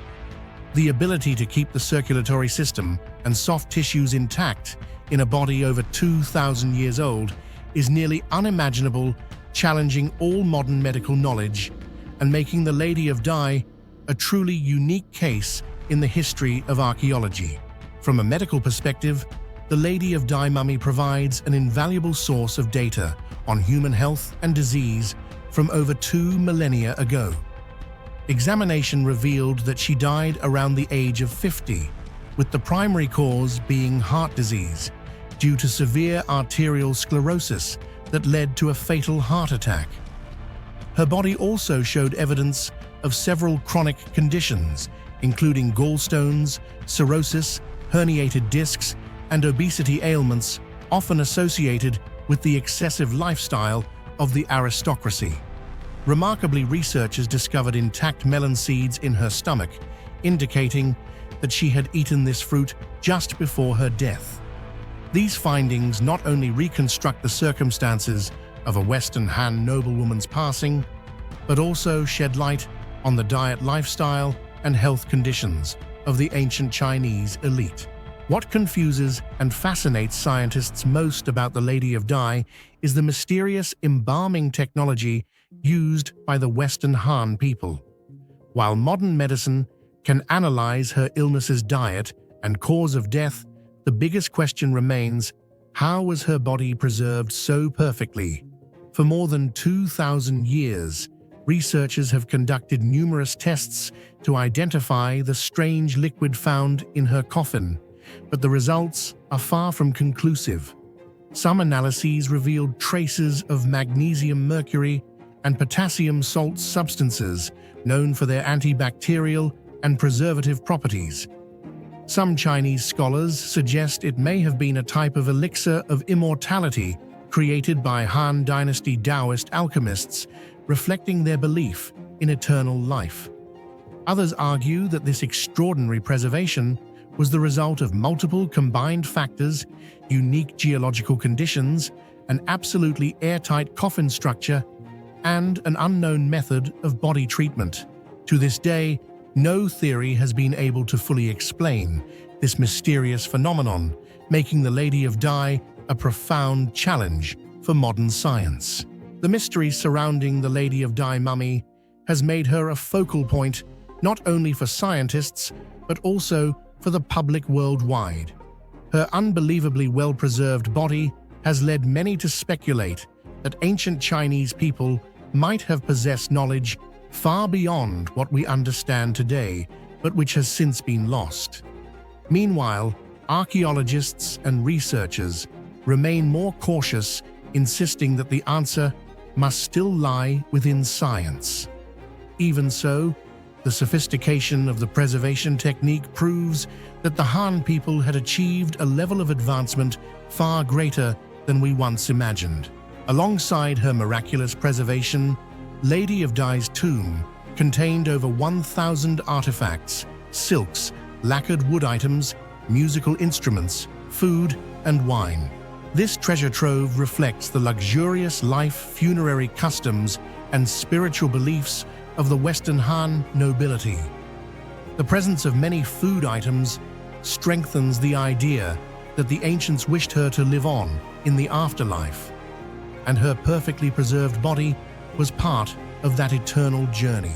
Today, the Lady of Dai's mummy is housed at the Hunan Provincial Museum, where it continues to attract millions of visitors and research teams worldwide.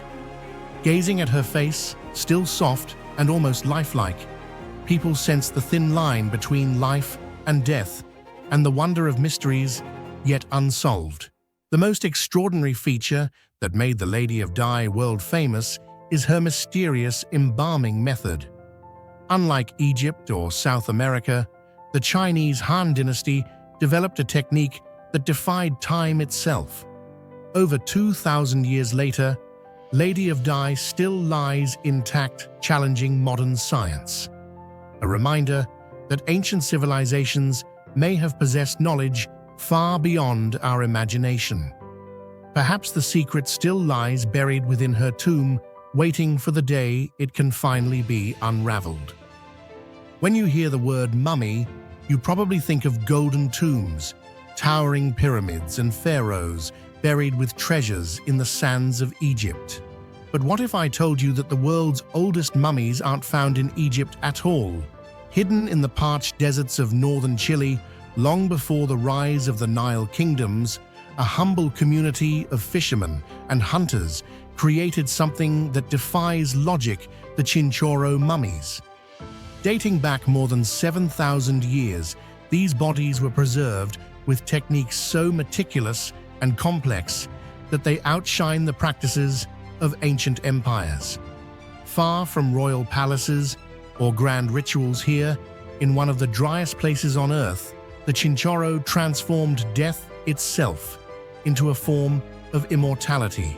What do you think drove the Chinchurro people, simple fishermen and hunters, to devote such extraordinary effort into preserving every member of their community? Share your thoughts in the comments below. The Chinchurro were small coastal communities who relied on the rich supply of fish, shellfish, and other resources from the Pacific Ocean. They left behind no towering pyramids, no temples or stone monuments, and not even a writing system to record their history.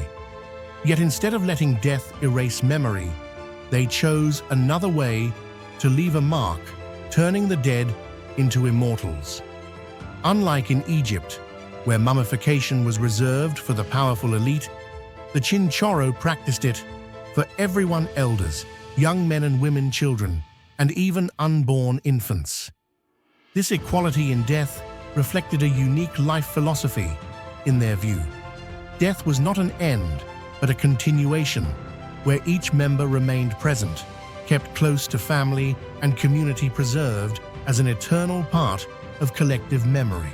From this belief, Chinchurro embalming evolved into something astonishingly sophisticated and diverse. Researchers have identified at least 3 major techniques used by the Chinchurro. Among the 3 embalming methods of the Chinchurro people, the Black Mummies technique is considered the earliest stage, yet also the most complex and labor-intensive. The process began with the complete removal of skin and muscles from the corpse, leaving only the skeletal frame. This skeleton was then reinforced with wooden sticks or reeds to provide stability and maintain the body's original shape. The skull was scraped clean and in some cases replaced with a clay mask that recreated facial features. Once the structure was stabilized, the skin was sewn back on, or if it was insufficient, animal hides were used as substitutes. Finally, the entire body was covered with a thick layer of black clay, giving the mummy an eerie and haunting appearance. This was not merely preservation, but almost a full reconstruction of the human body from scratch, resembling a primitive yet pioneering form of anatomical surgery. It reflects an astonishing level of observation and experimentation, showing that the Chinchurro sought not only to halt decomposition, but also to restore and recreate the human form according to their beliefs. The red mummy technique is considered a significant stage in the evolution of Chinchurro embalming, marking the moment when people began to preserve bodies in a more systematic and effective way. The deceased was first cut open with long incisions along the body to remove all internal organs, the parts most prone to rapid decay. The empty cavities were then filled with charcoal or ash, which absorbed moisture and slowed bacterial growth. Small wooden rods were inserted throughout the body to keep the skeletal frame intact once the natural tissues lost their cohesion. On the outside, the body was coated with a layer of red clay, and in some cases wigs made from real human hair were added to restore appearance. Looking at the entire process, one can see a clear sequence opening the body: treatment, reinforcement, reconstruction, stitching. This technique reflects the Chinchurro's deep understanding of biological decomposition, as well as their creativity in using natural materials to resist the destructive passage of time. Among the Chinchurro's embalming methods, the mud-coated mummies technique may appear the simplest yet. It delivered astonishingly long-lasting results.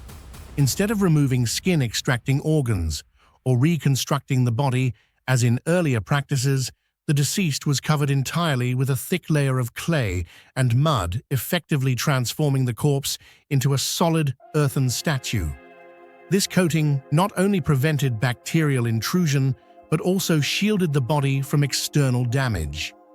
Combined with the extreme aridity of the Atacama Desert, one of the driest places on Earth, this method allowed many Chinchurro mummies to remain intact for millennia, serving as vivid evidence of the adaptability and ingenuity of this ancient community. What amazes archaeologists is, why would a hunter-gatherer society without state structures or complex architecture invest so much effort into such elaborate embalming? The Chinchurro seemed to see death as part of life, and preserving the dead was their way of keeping loved ones present in the community. Perhaps in their small villages, each individual continued to live among their family, never forgotten. This created a unique humanistic philosophy, strikingly different from the hierarchical notions of the Egyptians. The Chinchurro mummies also reveal a technical evolution over millennia. From the bold experiments of the black mummies to the refinement of the red mummies, and finally, the widespread use of mud-coated mummies, all reflect a tradition of continuous experimentation, adaptation, and improvement. It was not only a spiritual ritual, but also proof of early human curiosity and creativity in resisting natural decay. Today, as archaeologists excavate and study Chinchurro mummies, they find not just preserved bodies, but also traces of a primitive, experimental science hidden within. Every stitch, every clay layer, every added strand of hair demonstrates careful observation of both the body and the environment. In some cases, the Chinchurro even replaced decomposed parts with other materials, a kind of proto-biological reconstruction. Many researchers now acknowledge that Chinchurro techniques were more complex than early Egyptian embalming methods. The greatest mystery remains: why did they do this? A small, egalitarian society spent days, even weeks, embalming ordinary people. Was every life sacred to them? Were these rituals a way to connect with ancestral spirits, to strengthen community bonds beyond death? The answers are still unknown, but this enduring mystery makes the Chinchurro mummies one of archaeology's most captivating enigmas. Today, the Chinchurro mummies have been declared a World Heritage Site by UNESCO, not only for their archaeological value, but also for the profound human message they embody. From those clay-covered bodies, modern humanity sees a truth that from the dawn of time, people longed to defy mortality, to hold on to existence, and to invent techniques that surpassed mere survival. If Egypt amazes us with monumental architecture and the elite's grand funerary rites, then Chinchurro moves us with its equality in death, where everyone, regardless of status, was preserved. Most importantly, their complex embalming techniques open a surprising chapter in human history, showing that science, art, and belief could flourish even in the smallest of communities, where people had nothing but observation, their hands, and a timeless desire for immortality. In the fall of 1991, high in the icy peaks of the Alps on the Austrian-Italian border, two unsuspecting hikers stumbled upon what they thought was a recent tragedy: the body of a mountaineer frozen in the snow. But as experts carefully unearthed the remains, the truth stunned the world. This was no ordinary accident victim. Lying beneath the ice was a man preserved for more than 5,000 years, his skin, clothing, and weapons sealed in a frozen tomb since the Copper Age. He would soon be known as Otzi the Iceman. Do you think Otzi was simply an unlucky traveler caught in conflict, or was he the victim of a deliberate assassination? Leave your theory in the comments below. What makes Otzi one of the most important archaeological discoveries of the 20th century is his extraordinary state of preservation. Thanks to year-round glacial ice, his body remained almost intact. Skin, hair, nails, and even internal organs were preserved. Not only that, but the objects he carried, clothes, shoes, weapons, and a pouch, were all kept in remarkable condition. This is a time machine that allows us to travel back more than 5 millennia, offering a vivid glimpse into the life of European people during the Copper Age. Detailed analysis of the mummy shows that Otzi was a man about 1.60 meters tall, weighing 50 kilograms and around 45 years old at the time of his death, a remarkable age given the extremely harsh living conditions of Europe during the Copper Age. His clothing is vivid proof of extraordinary adaptability: a cloak made from woven grass fibers, a goatskin coat worn over it combined with leather trousers, and bare-hide shoes stuffed with dry grass for insulation. In particular, his shoes astonish scientists with their sophisticated design, built in multiple layers with a firm sole closely resembling modern hiking boots.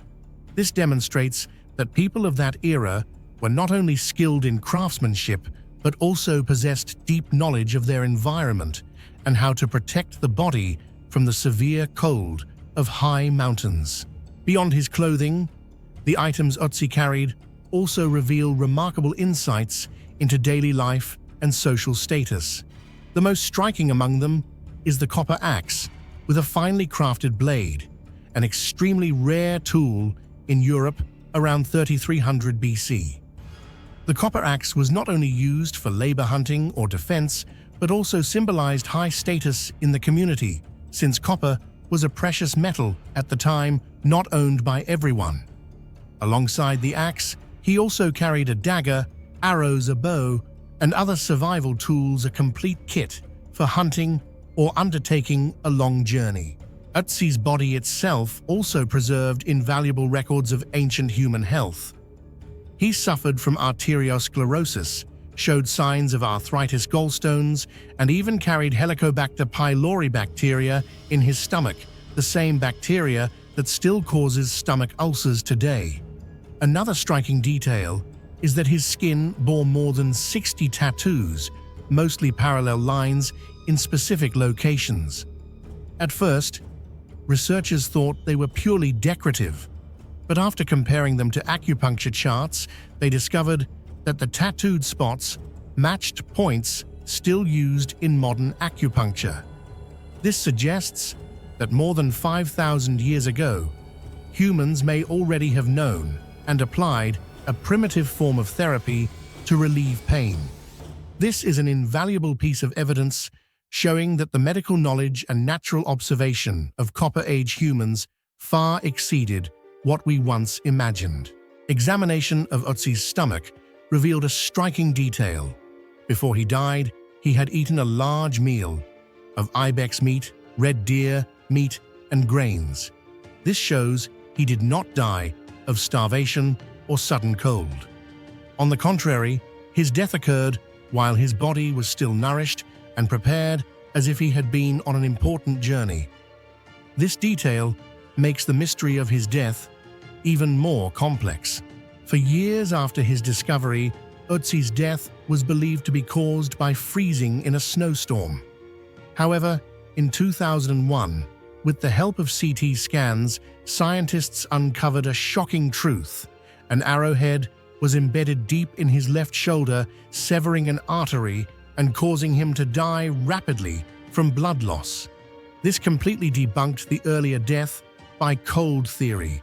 Furthermore, his body bore multiple injuries, cuts on his hand, signs of a blow to the head, and other traumas. These pieces of evidence strongly indicate that Otzi died violently, most likely during a conflict. He may have been ambushed, caught in battle, or even deliberately assassinated.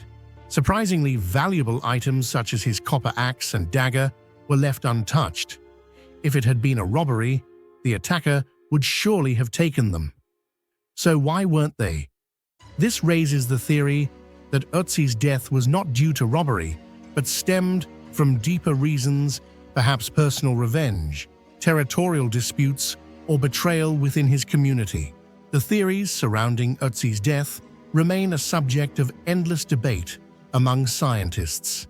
Some scholars argue that he was a victim of social violence, as the Copper Age witnessed the rise of settled agricultural and herding communities, along with increasingly fierce conflicts over resources.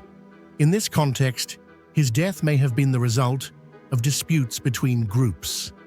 Another theory focuses on the wounds on his hand, which suggests that Otzi had been involved in a fight before receiving the fatal arrow through his shoulder. This has led many to believe that he was a hunted warrior ambushed while fleeing from his enemies. However, the fact that valuable items such as his copper axe and dagger were still intact opens up another explanation. Perhaps this was a deliberate assassination aimed at eliminating him rather than taking his possessions. If Otzi truly held a position of status within his community, it is entirely possible that he was betrayed or overthrown for political or personal reasons. In addition, there are less supported theories that link his death to a religious ritual or sacrifice. Yet the current evidence, especially the fatal arrow wound and the clear signs of violence on his body, leans more toward the scenario of a bloody conflict than that of a sacred rite. Otzi's mysterious death not only puzzled scientists, but also opened up an invaluable research pathway. From one mummy, researchers reconstructed an entire panorama of Copper Age life, from metallurgy and social structures to nutrition medicine and traces of violence and war. Modern DNA analysis revealed that Otzi shared genetic ties with modern populations on Sardinia. He also carried genes for several diseases that people still suffer from today, proving that hereditary illnesses have accompanied humanity for millennia. To this day, despite hundreds of studies, the exact cause of Otzi's death remains unsolved. Was he ambushed, a powerful man betrayed, or just an unlucky wanderer caught in intertribal conflict? Each theory has its logic, but none has definitive proof. The only certainty is that his death left a lasting historical mark. Over 5,000 years later, his body and story still fascinate and intrigue us. Thanks to Otzi, we don't just see the image of an ancient man. We see both the light and the darkness of human history, the ingenuity of survival, alongside the violence and conflict that have shaped civilization. High above the clouds, where the Andes pierce the sky with icy silence, archaeologists uncovered something far more unsettling than gold or treasure. Hidden in the frozen peaks were children, not warriors, not rulers, their faces eerily lifelike, as if they had only just closed their eyes. These were the Capacocha mummies, victims of one of the most mysterious and haunting rituals of the Inca civilization. Preserved for centuries in the deadly embrace of snow and thin air, their bodies whisper a story of faith and fear, of sacrifice and sorrow.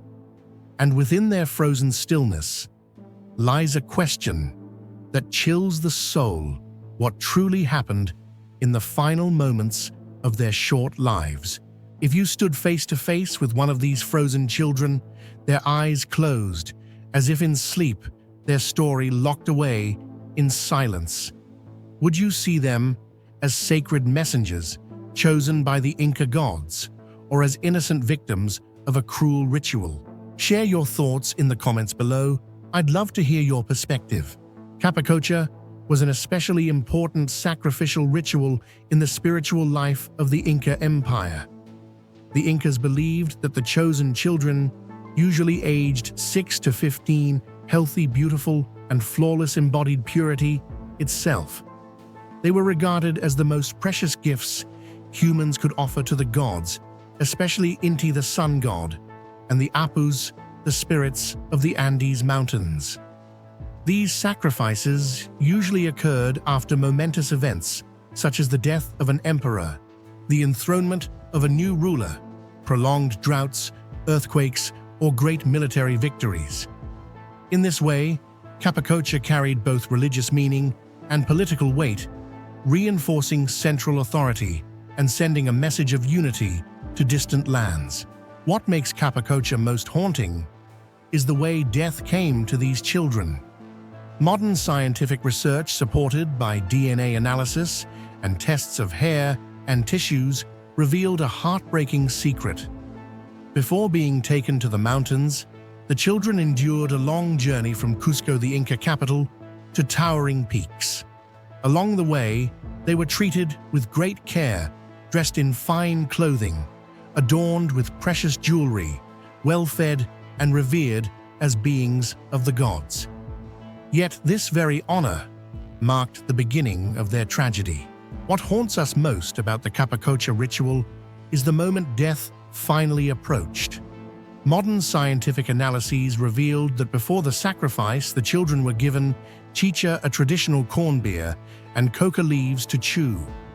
In the hair and stomachs of many mummies, researchers found unusually high levels of alcohol and coca alkaloids, especially during the last weeks of their lives.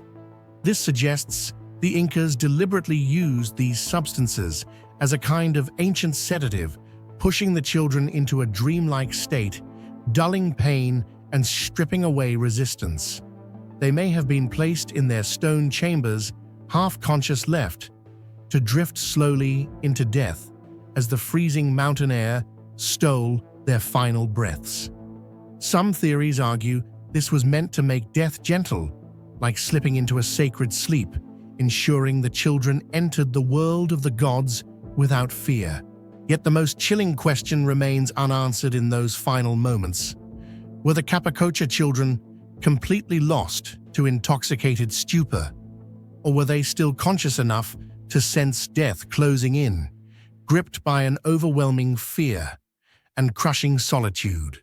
Among the discoveries of Capacocha mummies, the most striking and haunting is La Doncella, a 15-year-old girl found atop Mount Lulailako at an altitude of more than 600-700 meters. What shocked archaeologists and the public alike was the astonishing preservation of her body.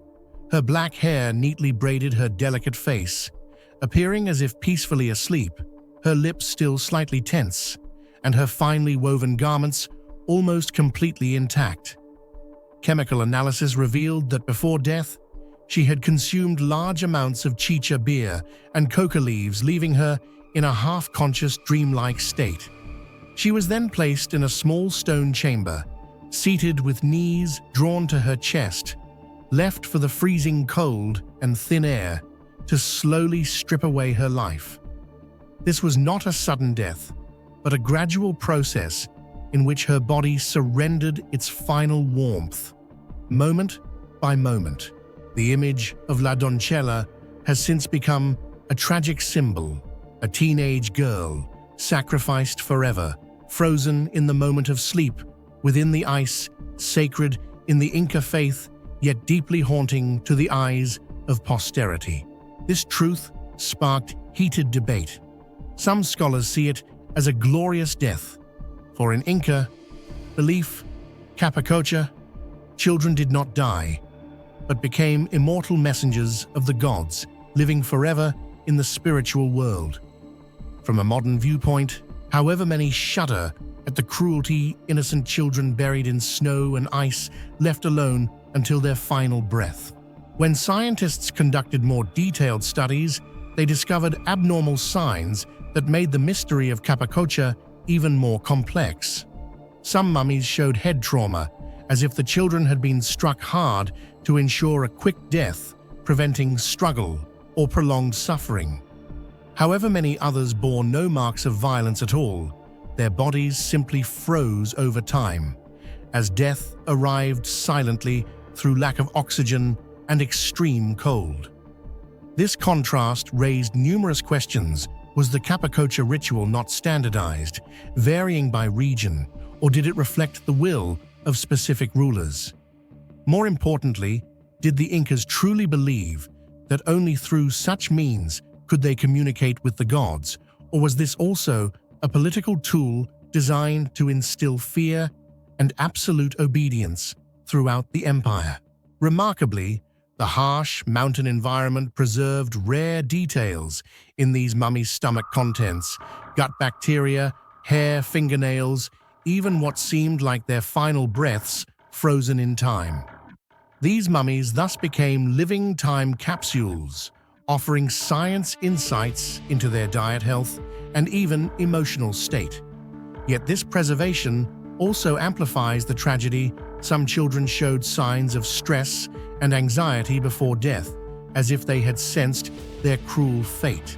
Today, Capacocha mummies are displayed in museums under special preservation systems, allowing visitors to gaze upon the lifelike faces of children from 500 years ago. Many people standing before the half-closed eyes of La Doncella or others are struck silent. They do not merely see archaeological artifacts, but feel confronted with an unfinished story, one of faith, sacrifice, and mysterious deaths we still cannot fully explain. Perhaps it is this blend of sacred and chilling that makes Capacocha one of the greatest enigmas of the Inca Empire. It was not only a human sacrifice ritual, but also a reminder of humanity's complexity, our capacity to believe so strongly in the divine that we surrender the lives of our children, while also leaving behind historical scars of sorrow that descendants can never forget. The greatest question still lingers. What did the Capacocha children think in their final moments? Did they drift into deep sleep under the influence of alcohol and coca, believing they would awaken in the gods' world? Or did their eyes widen in the darkness as cold and fear crept in before snow and ice swallowed them in solitude? That is a secret only they knew, and perhaps one that will remain forever unsolved. in human history. The phenomenon of bog bodies, mummified human remains found in peat bogs across Europe, is among the most unique archaeological discoveries in the world, closely tied to the Iron Age, around 800 BCE, 400 CE. Unlike the artificially prepared mummies of Egypt or Peru, bog bodies were preserved entirely by nature. The specific environment of the bogs, acidic, low temperature, and oxygen-deprived, created a vast natural coffin in which the bodies of the dead were kept intact for thousands of years. Faces still retained skin wrinkles, hair even beards. Hands still had fingernails, and visible fingerprints, making it feel as though we are looking directly into the distant past. But what is most fascinating and mysterious is not only this remarkable preservation, but also the unusual circumstances of many of their deaths. Most bog bodies did not die of old age or disease, but bore horrifying signs of violent strangulation, stabbing, slashing, or a combination of brutal methods before being buried in the cold, deep mud. This has given rise to dramatic hypotheses ranging from ritual sacrifices to the gods' executions of criminals to religious punishments. What do you think these violent deaths really mean? Were they ritual sacrifices, executions, or something else entirely? Share your thoughts in the comments below. Tollen Man, discovered in Denmark in 1950, is one of the most famous and haunting bog bodies, for his face has been preserved almost intact after more than 2,000 years.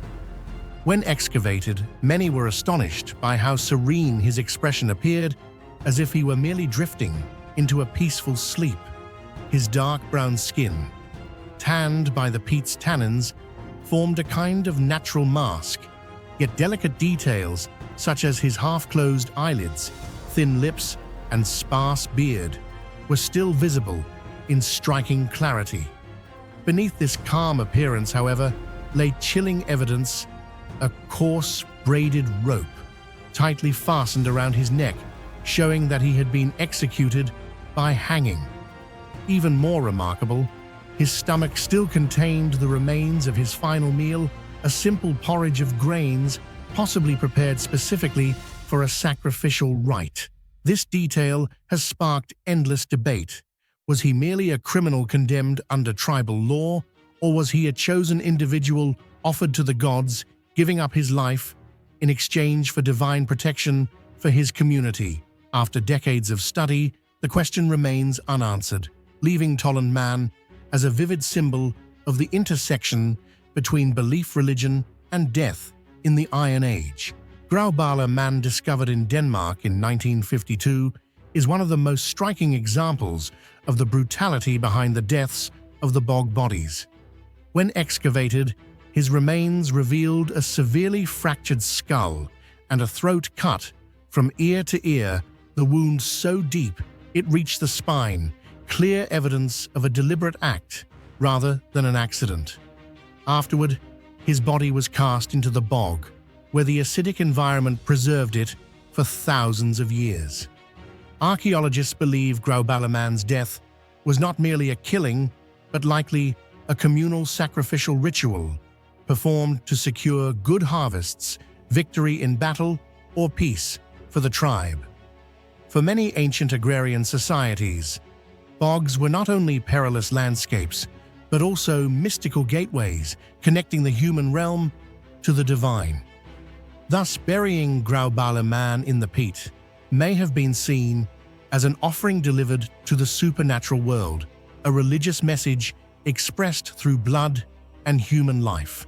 Lindo Man, discovered in England in 1984, is one of the most haunting bog bodies because his death involved a gruesome triple sequence. Examination revealed that he did not die from the first blow, but endured several successive forms of violence. First, he was struck on the head with a heavy blow that fractured his skull. Then, he was strangled with a cord, and finally, his throat was cut so deeply it nearly severed him. Only after suffering all these brutal acts was his body thrown into the cold, murky bog. Archaeologists call this phenomenon the triple death and believe it carried ritual significance, a way to ensure that the victim's soul was definitively offered to the gods, leaving no chance of returning to the mortal world. In many cases of bog bodies, archaeologists noticed a strange pattern. The victims often did not die from a single wound, but from a combination of violent acts. Some were struck hard on the head, then had their throats cut, and later had their hands and feet tightly bound before being thrown into the bog. These deaths were clearly not random killings, but seemed to follow a predetermined sequence, reflecting a complex religious or spiritual ritual. This phenomenon is called overkilling, killing beyond what was necessary. Inflicting multiple forms of violence at once may have carried symbolic meaning, perhaps, as a way to ensure the victim's soul reached the gods, or as a ritual affirming a sacred sacrifice that went far beyond mere human punishment. The mystery of bog bodies becomes even deeper when placed in the cultural context of the Iron Age. This was a time when many European communities worshipped natural deities, gods of water, earth, and sky. They believed bogs with their mystical atmosphere were places where gods dwelled. Thus, sacrificing a human and burying them in the peat was seen as a sacred offering. Bog bodies could have been war captives, slaves, criminals, or even individuals of high status specially chosen to give up their lives in exchange for the prosperity of the tribe. However, not all bog bodies show signs of violence. Some appear to have died by accident falling into the bog or of natural causes and were then buried. Yet the overwhelming number of violent deaths, combined with repeated execution patterns, makes the sacrificial hypothesis the most compelling explanation. What makes bog bodies remarkable is not only the stories of their deaths, but also the direct data they provide about life in the Iron Age. Analysis of stomach contents reveals ancient diets, mainly grains, vegetables, and cereals, sometimes meat. Clothing and hair reveal their styles of dress and grooming. Bones and teeth reveal health disease and levels of physical labor. The combination of biological data and violent context makes bog bodies a unique window into the lives and beliefs of Europe's ancestors. Today, bog bodies are displayed in many museums across Europe, attracting millions of visitors. Yet their allure lies not only in their extraordinary preservation, but also in the haunting mystery of their deaths. Standing before Tollund Man, one cannot escape the feeling of facing a real human being from the past. His face, peaceful, yet executed by strangulation, symbolizes the paradox between serenity and violence. It reminds us that behind every mummy lies a complex story where belief, ritual, religion, and human cruelty intertwine.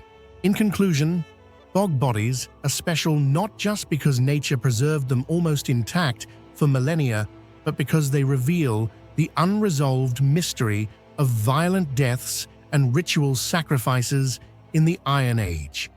Each face, each mark on the body is a fragment of a lost world where life and death were bound to the divine, where people believed that blood and life could secure the protection of nature. And for this reason, bog bodies remain one of Europe's most haunting and enigmatic archaeological phenomena, where the past still seems to gaze directly into the eyes of the present, waiting to be deciphered. Off the coast of São Paulo lies a place wrapped in fear and legend, Snake Island. At first glance, it looks like an untouched tropical paradise, a green jewel rising from the Atlantic. But beneath the dense canopy hides a nightmare. This tiny patch of land, barely 43 hectares wide, holds one of the highest concentrations of venomous snakes anywhere on Earth. For centuries, it has been called a forbidden island, a gateway to death, where every step could bring you face to face with the world's deadliest guardians. But beyond the deadly snakes, legends whisper of hidden pirate treasure buried deep within this forbidden land. Do you think Snake Island truly hides a treasure chest guarded by venomous serpents, or is it only a myth born from fear? Share your thoughts in the comments below. What makes Snake Island truly unique is the presence of the golden lancehead viper, Bothrops insularis, an endemic creature found only here and nowhere else in the world. This snake carries a terrifying weapon venom many times more potent than its mainland relatives, capable of causing human flesh to necrotize within moments. Scientists have calculated that just a small amount of its venom is enough to end a human life within hours. For this reason, the Brazilian government has imposed an absolute ban on human settlement and strictly controls all access. Today, only specially authorized research teams equipped with rigorous medical and protective gear are allowed to set foot on this deadly island. Although it is infamous for its deadly snakes, Snake Island is more than just a biological danger zone. It is also a place where countless legends have been woven, especially tales of pirate treasure and historical secrets buried beneath its wild terrain. According to local folklore centuries ago, the island was chosen by pirates as a secret hiding place for their spoils after raids. They carried chests filled with gold and jewels, burying them deep in the wild soil. But instead of leaving the treasure vulnerable to discovery, they are said to have devised a chilling method of protection, releasing thousands of venomous snakes onto the island. With venom strong enough to kill a human within hours and a rapid ability to reproduce, the snakes turned Snake Island into a natural fortress, impenetrable to outsiders. This legend has led many to believe that hidden among the dense jungle still lie forgotten chests of gold, guarded by the most terrifying biological shield on Earth. Many sailors and fishermen from São Paulo tell stories of groups who once dared to land on the island in search of treasure. But they either never returned, or if they survived, came back covered in wounds and haunted for life. The disappearances and deaths of these treasure hunters only made the legend of Snake Island more chilling. People believe the island is not only guarded by venomous snakes, but also cursed, that anyone who tries to seize the treasure must pay with their blood. The historical mystery of Snake Island does not end with tales of pirates. In the early 20th century, a lighthouse was built on the island to help ships avoid crashing on the rocky shore. The lighthouse keeper and his family are said to have lived there for a time. But according to legend, one night, snakes slithered into their home through the cracks, attacking and killing them all. The story spread widely, turning the abandoned lighthouse into a symbol of haunting. Whether truth or folklore, it was enough to give Snake Island a terrifying reputation where no one dares to tread except the bravest or the most reckless. What is striking is that official records have never confirmed the existence of pirate treasure on the island. Still, in Brazilian folklore, Snake Island is inseparably linked to the image of a place rich in legend, but deadly in reality. Locals believe that if one day technology or human courage is strong enough to fully explore it, hidden secrets from centuries past may finally be uncovered. However, the treasure theory also has a symbolic interpretation. Some cultural researchers suggest that the treasure may not be gold or jewels at all, but rather the golden lancehead viper itself. With its potential scientific and medical value, this snake is a true biological treasure bestowed by nature. Its venom is being studied for treatments of cardiovascular disease and blood clotting disorders. If successful, it could save millions of lives, transforming Snake Island from a deadly hellscape into the birthplace of medical breakthroughs. The blend of real danger and mythical treasure has given Snake Island a unique allure. It terrifies, yet fascinates, striking both fear and curiosity. In human imagination, the island stands as a vivid symbol of the complex ties between nature history and myth. It is a place that modern science cannot fully explain, where legends continue to endure and spread from generation to generation. Today, Snake Island is strictly off-limits to tourism. No tours are offered, no casual footsteps allowed, only occasional research expeditions by scientists with full protective gear. This isolation has preserved the island's aura of mystery. The image of treasure chests, buried deep and guarded by thousands of snakes, remains forever part of Brazil's folklore, a reminder that some places on Earth are not meant to belong to humankind. And this is what makes Snake Island, Ilha da Queimada Grande, not only a unique natural site, but also a living legend, where the boundary between fact and myth blurs, creating one of the most captivating mysteries on the planet. Deep in the vast emptiness of Turkmenistan's Karakum Desert, where scorching days give way to freezing star-filled nights, there burns a fire that never sleeps. It is not a campfire, nor the glow of a distant village, but a colossal pit of flame that the world has come to fearfully and fascinatedly call the door to hell. Known as the Darvaza gas crater, this inferno has raged for decades, an unquenchable blaze that defies wind time and every attempt to silence it, casting an eerie light across the desert, as if a gateway to another world had been torn open. If you were standing at the edge of the Darvaza gas crater, staring into its eternal flames, would you feel awe or pure fear?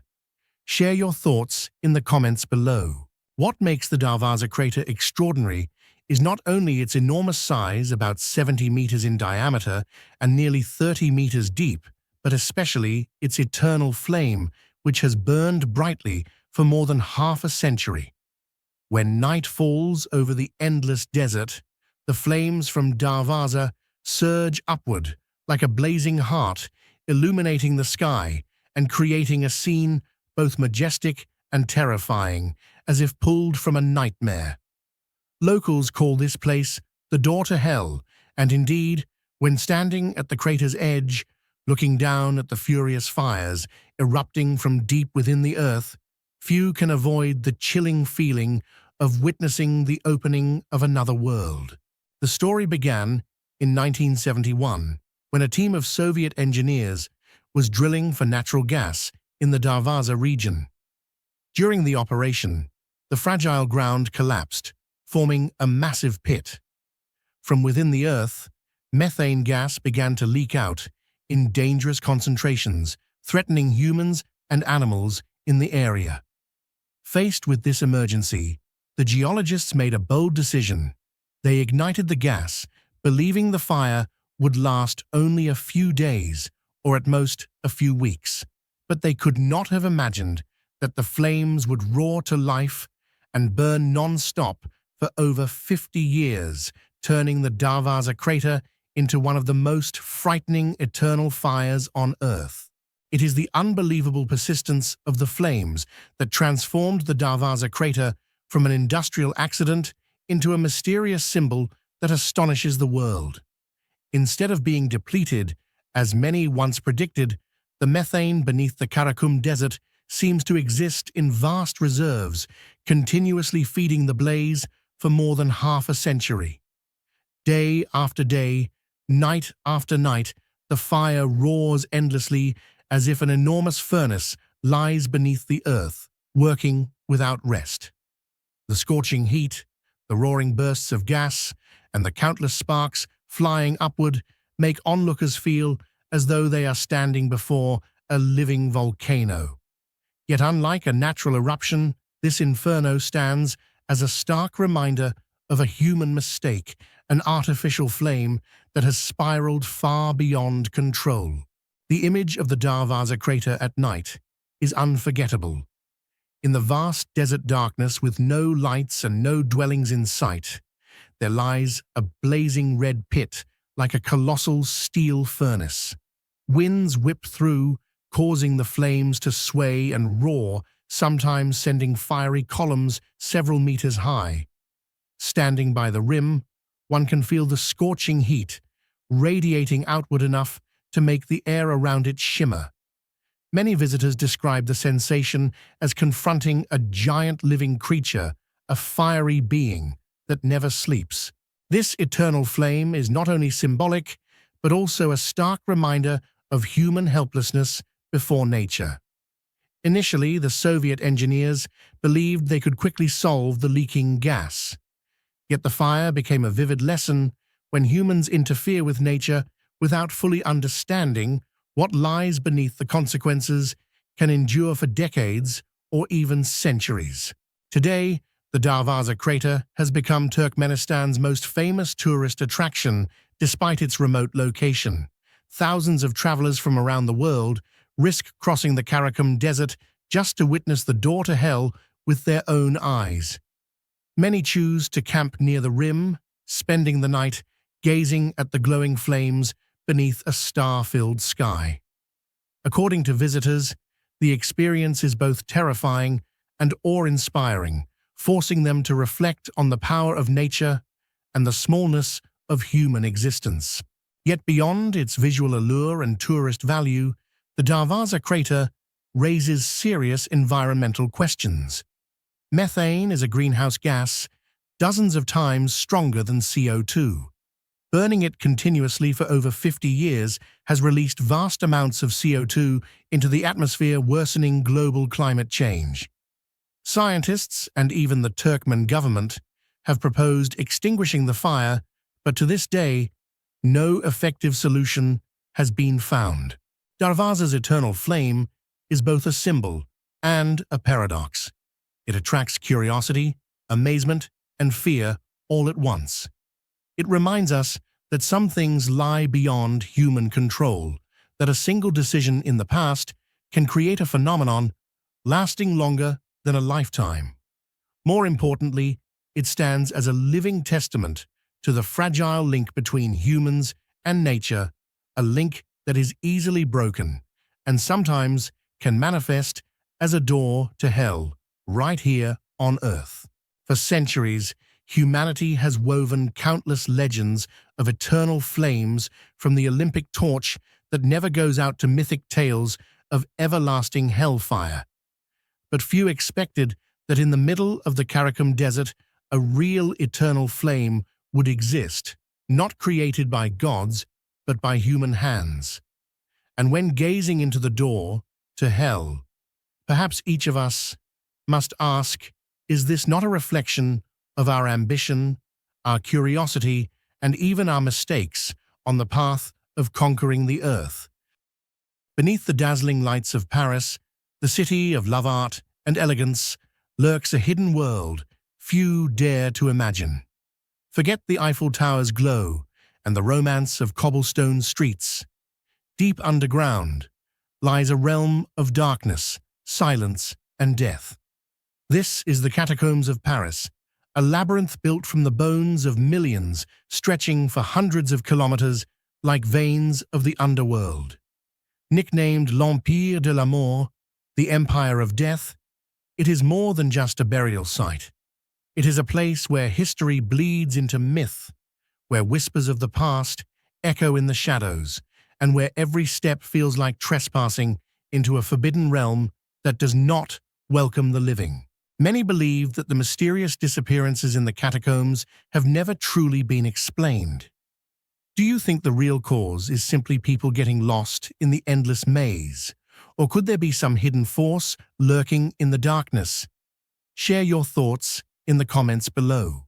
As one descends deeper into the catacombs, the air grows heavier, and the silence presses in like an unseen weight. Along the narrow passages, walls of human bones and skulls rise up on either side, stacked with an almost artistic precision that makes death itself appear sculpted into macabre patterns. But this strange beauty is only a thin veil. Beyond the tourist paths lies a vast labyrinth stretching more than 300 kilometers, a network so complex that even modern maps fail to capture it fully. Only a fraction is accessible to the public. The rest remains shrouded in pitch-black darkness, icy dampness, and a silence so profound it feels alive.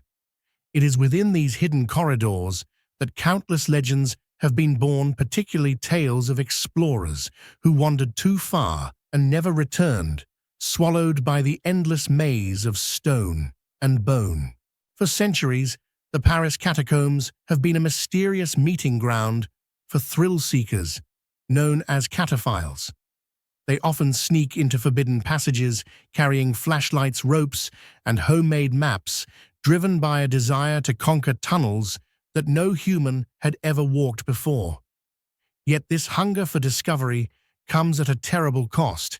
Many have lost their way, wandering endlessly through the cold, suffocating darkness until they vanished forever.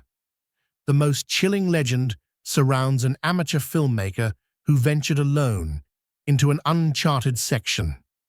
Years later, his camera was found, by chance, containing shaky footage, pitch-black corridors, the sound of heavy breathing, hurried footsteps, and then sudden silence. His body was never recovered. That story spread quickly, igniting countless theories. Some believe he simply collapsed and died, while others insist a hidden force within the catacombs claimed him for eternity. There are also rumors of groups conducting strange rituals underground. At one point, Paris police discovered a fully equipped secret movie theater complete with chairs, a screen, and a projector inside the catacombs. What terrified investigators was that when they returned for further inspection, everything had vanished as if it had never existed.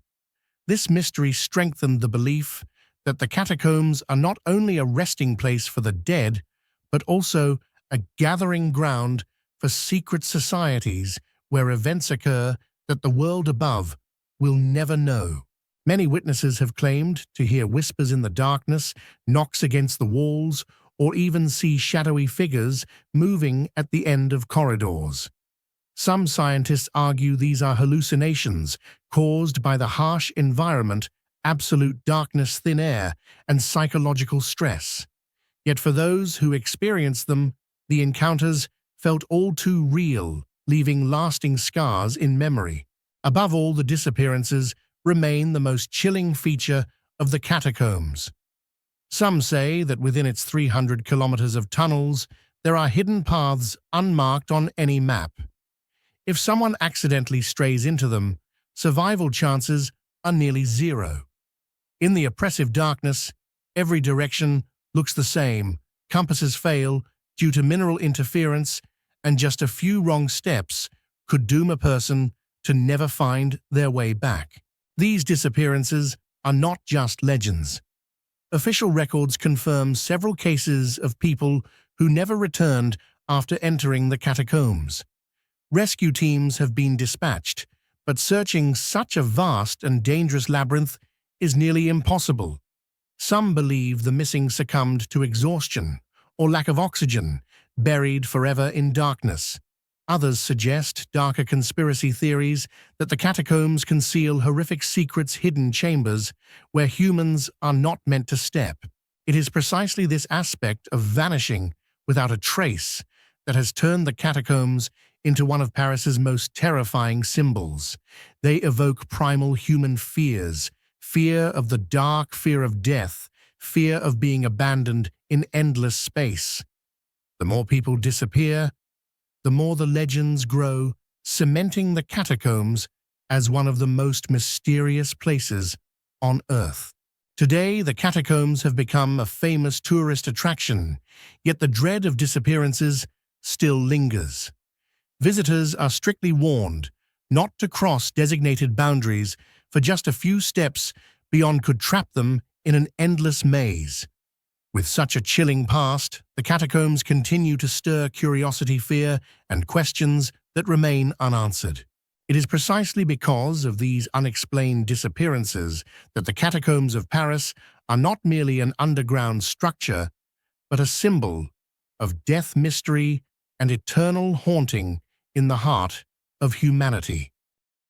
High in the desolate plateaus of Tibet rises a mountain unlike any other.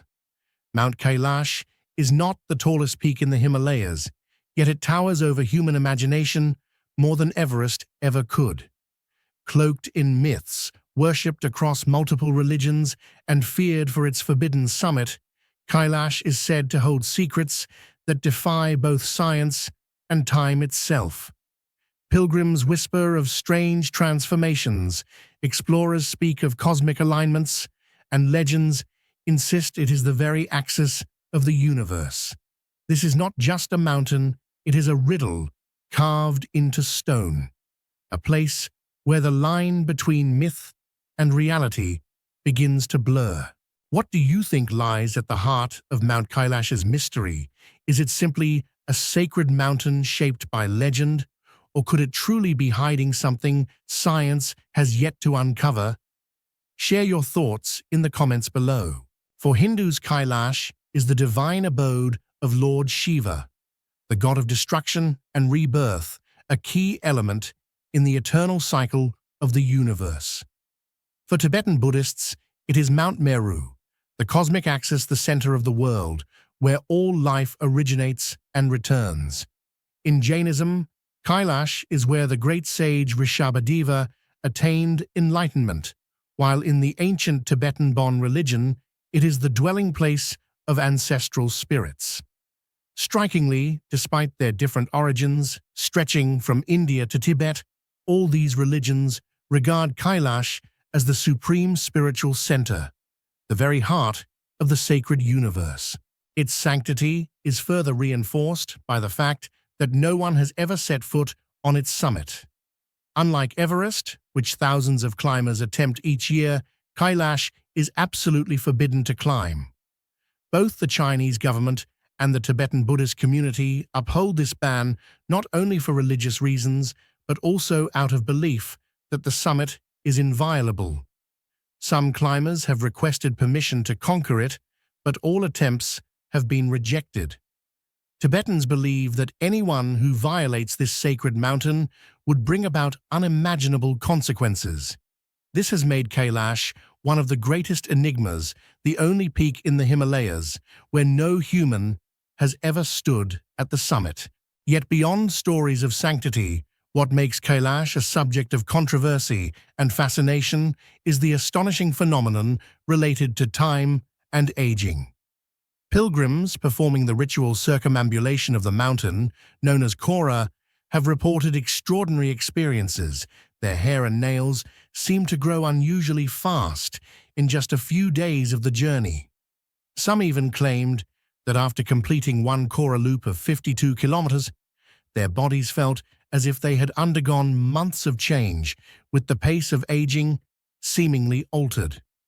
This has led many to believe that the area around Kailash is a place where time does not flow as we normally understand it. Modern scientific theories have attempted to explain this phenomenon, citing factors such as changes in air pressure, extreme climate, or psychological effects during pilgrimage. However, none provide convincing evidence for why hair and nails, which grow at a steady biological rate, would suddenly change within just a few days. Some researchers propose a bolder theory that Kailash may lie at a special intersection of magnetic fields or cosmic energies, a place where the very structure of time itself is warped. If true, Kailash is not just a sacred mountain, but potentially a natural time portal. The story of time distortion at Kailash is also linked to another phenomenon. Close observations, especially through satellite images, have revealed straight lines, nearly right-angled cliffs, and perfect symmetry. These rock formations appear deliberately arranged, making Kailash resemble a colossal pyramid rather than a natural mountain. Remarkably, its four main faces align almost exactly with the cardinal directions, east, west, south, and north, just like ancient artificial structures such as the Great Pyramid of Giza. The precision is so uncanny that it raises the question, could Kailash be more than a natural peak? Perhaps an ancient artificial construction disguised beneath layers of rock and ice. If so, the anomalies in time might be a side effect of some forgotten technology that modern humans cannot yet comprehend. Pilgrimage around Kailash, the Kora, is also tied to a powerful belief that just one circumambulation of the mountain can cleanse the sins of an entire lifetime. Completing 108 circuits, it is said, brings enlightenment and liberation from the cycle of rebirth. Many have dedicated their entire lives to this quest. Some spent decades before completing it, and when they returned, they reported profound changes in body and spirit. Could this transformation be more than religious faith, perhaps connected to the mysterious time phenomena around Kailash? The region around Kailash also hosts two enigmatic lakes, Manasarova and Rakshastal. Manasarova is fresh, crystal clear, and symbolizes purity, while Rakshastal is salty dark and regarded as a symbol of darkness and evil. Though separated only by a narrow strip of land, the two lakes possess completely opposite characteristics, a paradox that geology has yet to fully explain. Many believe Kailash itself is the axis of balance between these dualities, maintaining cosmic harmony. Viewed in its entirety, Kailash is more than a mountain. It stands as a symbol of things beyond human understanding, the intersection of faith and science, nature and possible artificiality, linear time, and a flow of time that eludes our grasp. The stories of rapidly growing hair and nails of aging, seemingly reversed or accelerated in mere days, remain at the heart of its allure to those fascinated by the supernatural. To this day, there is no definitive explanation for the time mystery at Kailash. Yet it is this very uncertainty that makes the mountain more enigmatic than ever. Perhaps Kailash is not merely a mountain of Tibet. It could be an ancient marker built to connect humanity with the cosmos, or even evidence of a long-lost advanced civilization. And if so, then the time phenomena of Kailash may be the last surviving trace, offering humanity a gateway to uncovering deeper secrets about life, the universe, and time itself. Thus, Mount Kailash is far more than just a sacred Tibetan mountain. It is a place where science, religion, and myth intertwine, where time may flow differently, where each pilgrim's step can feel like living through countless years. Until its mysteries are solved, Kailash will remain one of the most enigmatic and captivating places on Earth. Deep in the barren heart of Mexico's Mapimi Desert lies a place that defies everything we know about science. To the eye, it is nothing more than endless sand, thorny cacti, and blistering heat. But the moment you step inside, reality begins to falter. Radios fall silent, compasses spin with no direction, phones and transmitters become useless as if swallowed by an unseen force. This mysterious land is known as the Zone of Silence, a place where the modern world disappears and silence itself becomes the loudest sound of all. What do you think is really happening inside the Zone of Silence? Just a natural magnetic anomaly or something far more mysterious? Share your thoughts in the comments below. The most distinctive feature that made this place globally famous is the phenomenon of radio waves and magnetic anomalies. Since the 1930s, explorers and pilots passing through the area reported signal loss. Walkie-talkies would not work, transmitters screeched, but could not connect. Engineers carrying radio wave detectors confirmed that once inside this zone, signals were almost completely choked off.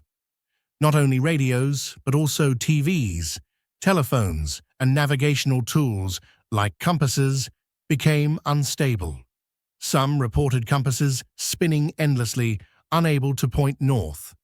Others said their digital watches slowed down or even stopped briefly, then returned to normal once they left the area. Scientists have set foot in the zone of silence many times, hoping to uncover the truth behind its strange phenomena. A common hypothesis suggests that beneath the ground lies a large concentration of magnetic minerals, especially iron ore and metal-rich sediments. These may create localized magnetic disturbances, where electromagnetic waves passing through are absorbed or reflected in unusual ways, leading to a complete loss of signal. What makes the phenomenon even more puzzling is that it does not occur evenly across the desert, but rather in scattered patches, like scattered pockets of silence. Some people can walk for kilometers with no issues, yet just a few hundred meters in another direction. Radios, compasses, and phones all become useless. This irregular, unpredictable pattern makes every attempt at explanation even murkier, deepening the mystery of the zone of silence. Another perspective focuses on geology and atmospheric factors. This zone lies on the same latitude as other mysterious locations, such as the Bermuda Triangle in the Atlantic and the Great Pyramid of Giza in Egypt. Some researchers suggest the existence of an energy belt encircling Earth, with the Mapimi Desert being one of its nodes. When Earth's energy interacts with cosmic radiation, it could distort magnetic fields and warp radio waves. The idea may sound unscientific, but in the absence of a convincing explanation, it remains popular and widely shared among enthusiasts of the paranormal. A particular incident in 1970 propelled the zone of silence into the spotlight. That year, an Athena test missile launched by the US from New Mexico veered wildly off course and crashed precisely in this area, thousands of kilometers from its intended target. The US government had to cooperate with Mexico to retrieve it, and the story quickly fueled speculation that the strange magnetic field had pulled the missile in. Although engineers denied this, calling it a technical error, locals and the press embraced it as living proof of the desert's mysterious power. Not only missiles, but even meteorites from distant space seem to prefer falling into the zone of silence. Geologists have recorded that the density of meteorites in this area is unusually high compared to other deserts in Mexico. Many fragments discovered contain iron, nickel, and even rare alloys seldom found in nature. This has led many to believe that the region's abnormal magnetic field pulls cosmic rocks down, as if an unimaginable hidden force exists here. If this hypothesis is correct, the zone of silence not only disrupts human radio signals, but may even influence the trajectories of objects coming from outer space.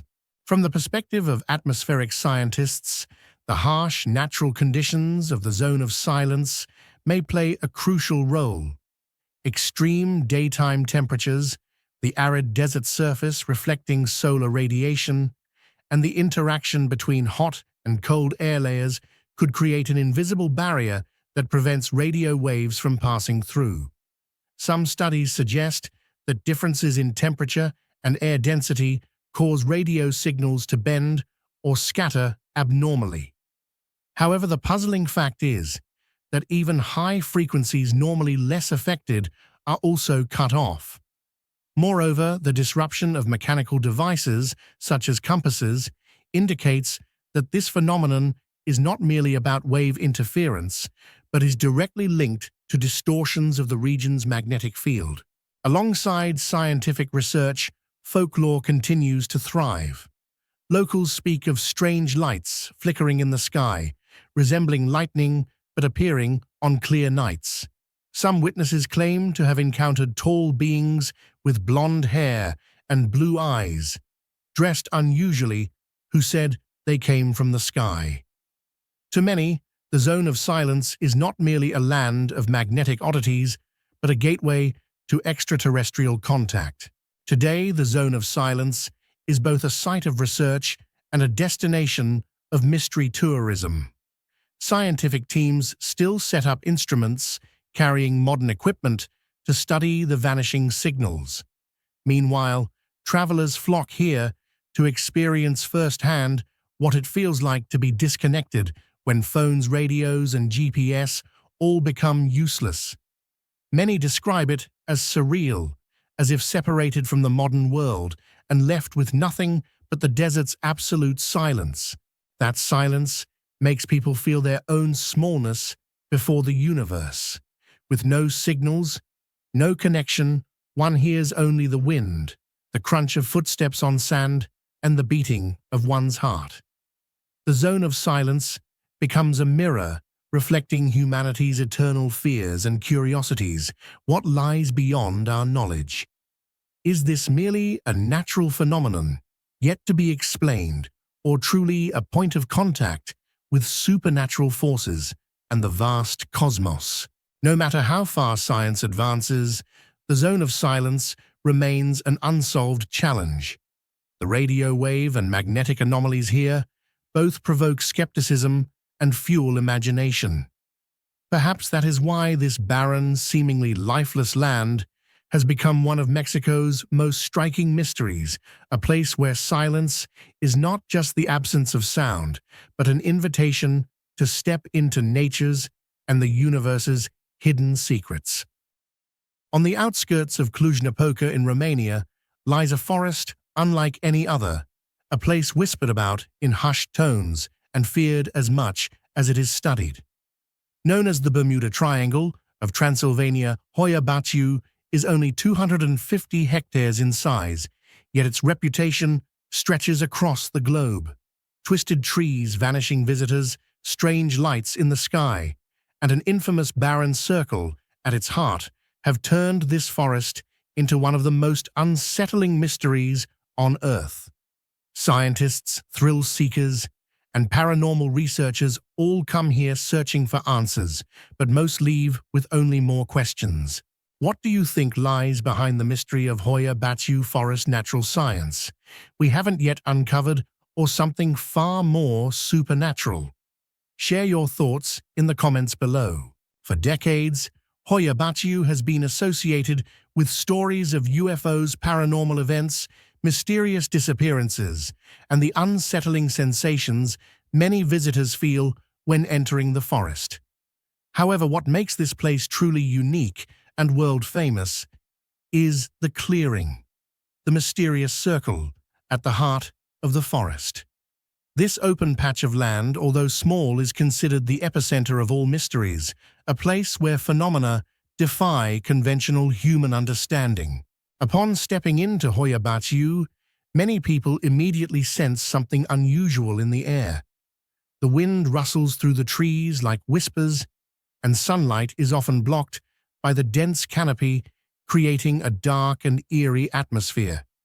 Yet the deeper one goes, the more surprising it becomes to find a perfectly round clearing, an empty space where not a single tree grows. While the surrounding woods are packed with twisted, contorted trees, this circle remains inexplicably barren.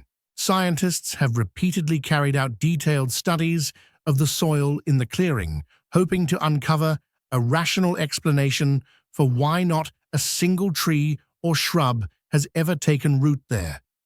They tested for toxic substances, abnormal mineral levels, and even traces of radiation that might inhibit growth. But every analysis pointed to the same conclusion: the soil is perfectly ordinary, no different from the surrounding forest floor. This contradiction makes the mystery even deeper. If the ground is fertile and free of contaminants, why has nature refused to reclaim the circle for decades, perhaps even centuries? Some researchers suspect invisible forces at play, from unexplained energy fields to disruptions in the Earth's magnetism, but none of these theories have ever been proven. The clearing is famous not only for its strange emptiness, but also for the paranormal phenomena connected to it. People have reported glowing orbs floating above the circle, mysterious flashes of light appearing in the night, and unexplained sources of illumination. Electronic devices placed within the clearing frequently malfunction. Compasses spin erratically, batteries drain quickly, cameras glitch, and sometimes photographs show strange streaks of light. Researchers measuring electromagnetic waves have repeatedly found irregular fluctuations far beyond normal environmental readings. These anomalies have led many to believe the circle may be an energy portal or even an entrance to another dimension. One of the most unsettling legends tied to the clearing is the phenomenon of sudden disappearance and time distortion. Several witnesses describe entering the circle with friends and feeling an almost immediate change in atmosphere, as if the very air had thickened or the sounds of the forest had dulled. When they finally stepped back out, their watches appeared to have jumped ahead, suggesting that time inside the clearing flowed differently, swallowed or compressed in ways impossible to explain. Though no scientific study has verified these claims, such testimonies fuel the belief that the clearing is more than empty land. It may be a threshold where time and reality themselves begin to fracture. For centuries, locals have considered Hoya Baciu a sacred but dangerous place. Legends say it is haunted by the souls of those who vanished within the woods. One of the most famous tales is about a little girl who disappeared in the forest years ago, only to reappear suddenly much later. Her old clothes were still intact, and she had not aged at all, even though years had passed in the outside world.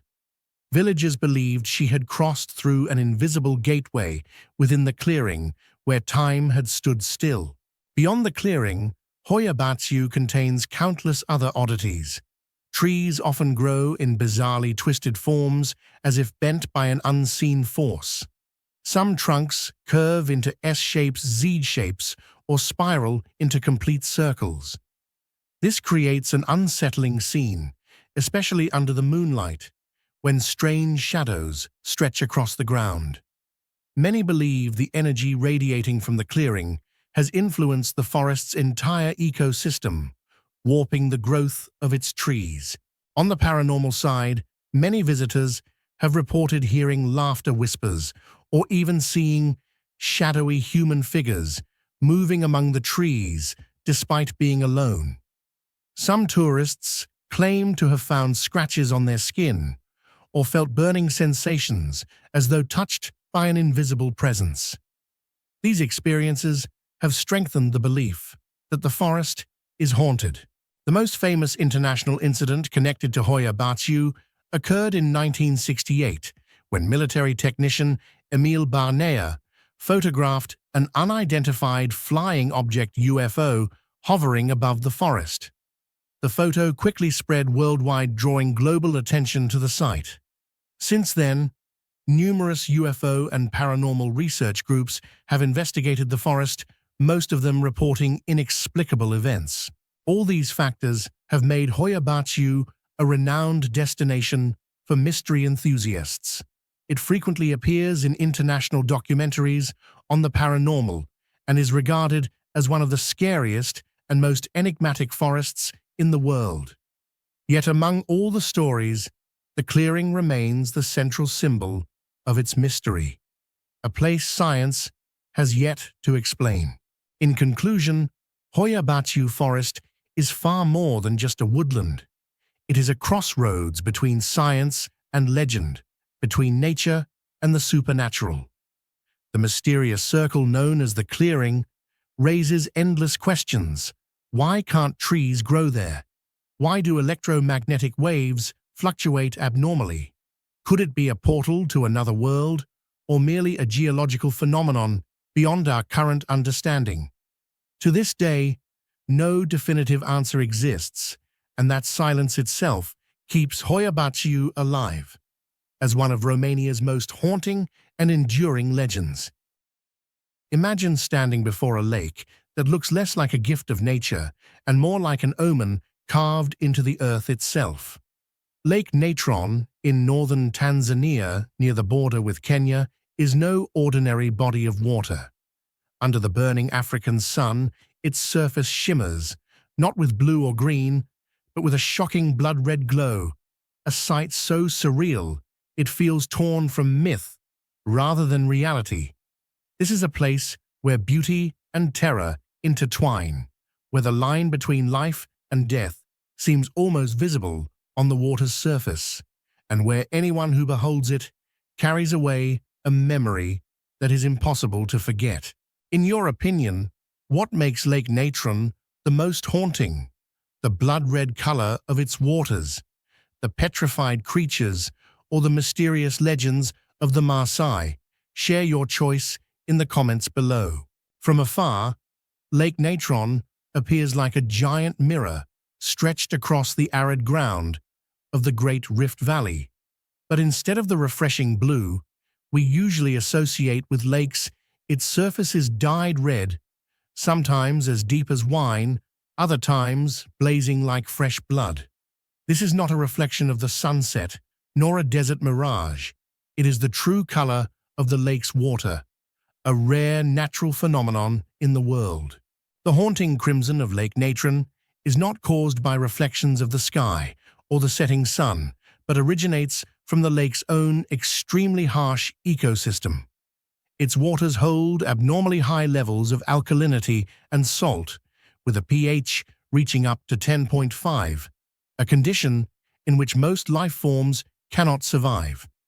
Yet within this seemingly deadly environment, certain algae and salt-loving bacteria Haloarchaea manage to thrive.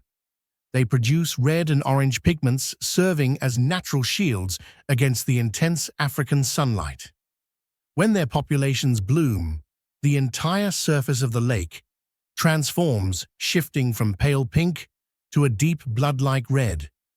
This transformation occurs seasonally, depending on temperature evaporation and microbial balance, turning Lake Natron into a living canvas that constantly shifts between alluring beauty and eerie, death-like terror. During the dry season, as temperatures soar and the lake's water evaporates, thick salt crusts form across the surface, leaving patches of white intertwined with pools of dark red. Seen from above, Lake Natron resembles a surreal painting, its scarlet streaks stretching across the land like massive wounds. The sight reminds many of the legendary image of a sea of blood, a cursed place where life can scarcely endure. The blood-red color of Lake Natron has fueled countless myths and fears in local culture. The Maasai people, who have lived around this region for centuries, regard the lake as sacred. In their oral traditions, it is said to be the dwelling place of the spirits of the dead, a gateway separating the human world from the realm of the divine. Many believe that any creature daring to step into the lake will pay the ultimate price, and the sight of calcified birds and bats along its shores only reinforces that belief. The eerie sight of animal carcasses seemingly turned to stone at Lake Natron has long unsettled many observers, but science offers a compelling explanation for this mystery. When birds, bats, or small animals accidentally fall into the lake, they are immediately exposed to waters with extremely high salt concentrations and strong alkalinity. The lake's chemistry quickly erodes their skin and soft tissues, while mineral deposits coat their bodies, gradually hardening them until they resemble stone statues. This process of mineralization happens so swiftly that it creates the impression the lake possesses a cursed power.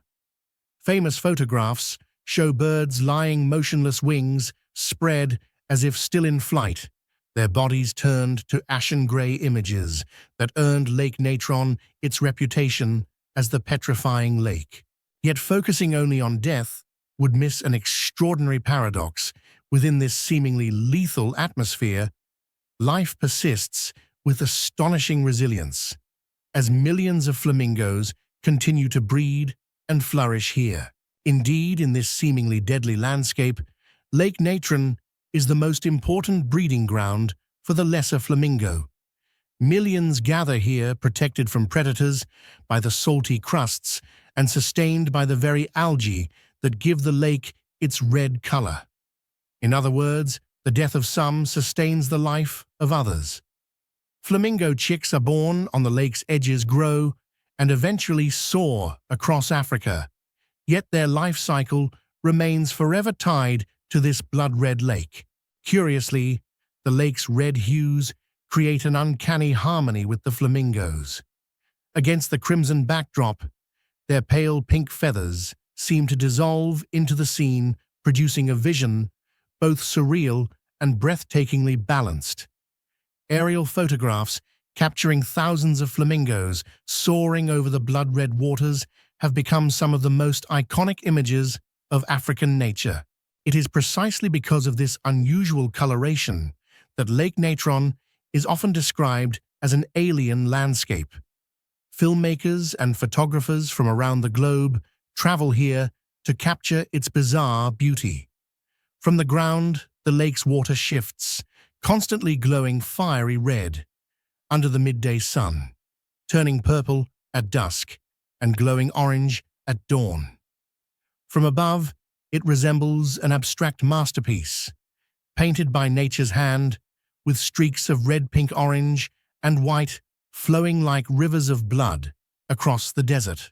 Scientifically, the crimson color is simply the result of adaptation and survival microscopic life forms producing pigments to endure extreme conditions. But emotionally and visually, it triggers an unsettling response. Humanity is accustomed to lakes of blue and seas of turquoise. To gaze upon a lake of blood is to confront a primal question. Is this a symbol of life or a message of death? Perhaps it is precisely this paradox that makes Lake Natron one of the world's most captivating places, at once alluring and terrifying, scientific and mysterious. People come here to witness, to study, but also to feel the fragility of life in the face of nature. The red of Lake Natron is not just the color of algae, it is also the color of warning. This is not a place for humans, but a realm, governed by its own rules of survival, utterly apart from ours. When night falls, Lake Natron is enveloped in silence, with only the silver moonlight shimmering across its dark red surface. It is at this moment that the lake's deadly beauty becomes most profound. A world of contradictions unfolds, where petrified death exists alongside the thriving life of flamingos, where science offers explanations, but myths endure, and where humanity can only stand at the edge gazing from afar as mere witnesses to one of the universe's hidden secrets. At the foot of Mount Fuji, the sacred and majestic symbol of Japan, lies a forest whose lush beauty is entwined with a haunting, unsettling atmosphere. People call it by many names Jukai, meaning sea of trees, but it is most infamously known as the suicide forest, Aokigahara. For centuries, this place has stood among the world's most mysterious locations, blending unique natural landscapes with eerie legends and countless unanswered stories. What makes Aokigahara truly terrifying is not only the number of people who come here to end their lives, but also the strange phenomena within the forest, most notably the disturbances in the magnetic field that render modern devices useless, causing people to lose their sense of direction and vanish into the silent sea of trees. This is why Aokigahara is more than just a natural landscape. It is also an unsolved scientific enigma. Do you believe the strange magnetic disturbances in Aokigahara are purely natural, caused by volcanic rock and minerals, or could there be something more mysterious behind them? Share your thoughts in the comments below. I'd love to hear your perspective. Aokigahara grew upon solidified lava from a Mount Fuji eruption more than 200 years ago. This volcanic foundation created rugged terrain and barren soil where tree roots twist and intertwine, forming a natural labyrinth. Stepping into the forest feels like entering another world. Thick moss carpets the ground, towering trees stretch skyward, sunlight struggles to penetrate the dense canopy, and an absolute silence cloaks everything. The wind barely stirs, and no outside noise can seep in, leaving visitors with the sense of stepping into another dimension. The beauty of Aokigahara is both mesmerizing and unsettling. It feels almost too perfect, too still, making people doubt its reality. That silence fuels the countless rumors of wandering spirits and ghostly presences said to linger among the trees. If Aokigahara were only quiet and beautiful, it might never have earned its fearful reputation. Its most disturbing feature is the abnormal magnetic field. The volcanic bedrock beneath the forest is rich in magnetic minerals, creating an unstable magnetic environment strong enough to disrupt compasses, GPS systems, and electronic devices. It is said that after venturing only a few hundred meters inside, a compass needle begins to spin erratically, pointing in false directions. Navigation tools that should be a lifeline in the woods suddenly fail. Many visitors have felt sheer terror upon realizing that their maps, phones, and GPS units could no longer be trusted. Survey teams equipped with modern instruments have reported that the deeper they went, the weaker their signals became, until nothing was left but silence. This phenomenon has directly caused countless people to lose their way and never find the exit. The forest is vast, the trees grow densely, and the thick canopy blocks out the sky, making it impossible to navigate by the sun or stars. When tools fail, humans are left only with instinct, and in this labyrinth of trees, instinct often leads to despair. Scientists studying the phenomenon suggest that the lava rock still contains high amounts of magnetite, which may interfere with compass sensors. The unstable electromagnetic field could explain the malfunctions. Still, the true extent of its effects remains debated. Some argue that GPS and compasses don't always completely fail, but the psychological panic caused by their inaccuracy makes people more prone to losing their way. Whatever the truth, real-life accounts of becoming instantly disoriented have cemented this magnetic disturbance as the core of Aokigahara's fear, adding another layer of mystery to the forest. Aokigahara is also tied to its grim title, the Suicide Forest, as it records the highest number of suicides in Japan. Since the 1950s, the number of people ending their lives here has risen so dramatically that authorities eventually stopped releasing figures to avoid creating a contagion effect. Deeper inside the forest, haunting signs can be found bearing words like, "Life is a precious gift. Think of your family and children. Do not walk alone. Seek help." Yet tragedies persist, turning Aokigahara into a symbol of psychological suffering and despair. The abnormal magnetic field contributes to this reputation. Once inside, disoriented and cut off from the outside world, people can feel completely trapped, and their hopelessness intensifies. For generations, Japanese folklore has linked Aokigahara with the supernatural. It is said to be haunted by yurei, the restless souls of the dead who cannot pass on. In traditional belief, yurei appear in places heavy with sorrow, and Aokigahara, with its long history of suicides, is the perfect ground for them.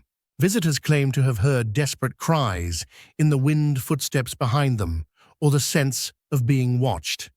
Some recount that as their compass spun wildly, they glimpsed pale figures flickering between the trees. Science may explain some of the magnetic anomalies, but the psychological dread has turned Aokigahara into one of the most famously haunted forests on Earth. Perhaps the strangest thing about Aokigahara is its contradiction. From outside, it looks serene and green, a beautiful wilderness. Within one, can find stunning ice caves, soft carpets of moss, and small wildlife thriving as if untouched by the forest's reputation. Stripped of its dark associations, it could easily be one of Japan's most enchanting natural reserves. But this beauty exists alongside an uncontrollable magnetic disturbance. Combined with its reputation as the suicide forest, it forms a paradoxical landscape, breathtaking yet terrifying. Aokigahara Forest, the suicide forest of Japan, is a strange intersection of nature and mystery, beauty and fear. What makes it unique is its magnetic anomaly, which can render compasses, GPS, and even human reason unreliable. This alone transforms the forest into a maze, without escape, cementing its chilling reputation worldwide. Even today, despite government efforts to reduce tragedies, Aokigahara remains a dark symbol of Japan and an unsolved scientific puzzle. Perhaps it is this blend of pristine beauty, absolute silence, and inexplicable magnetic disturbance that makes it one of the most extraordinary forests on Earth, one that humans long to explore, yet cannot mention without a shiver.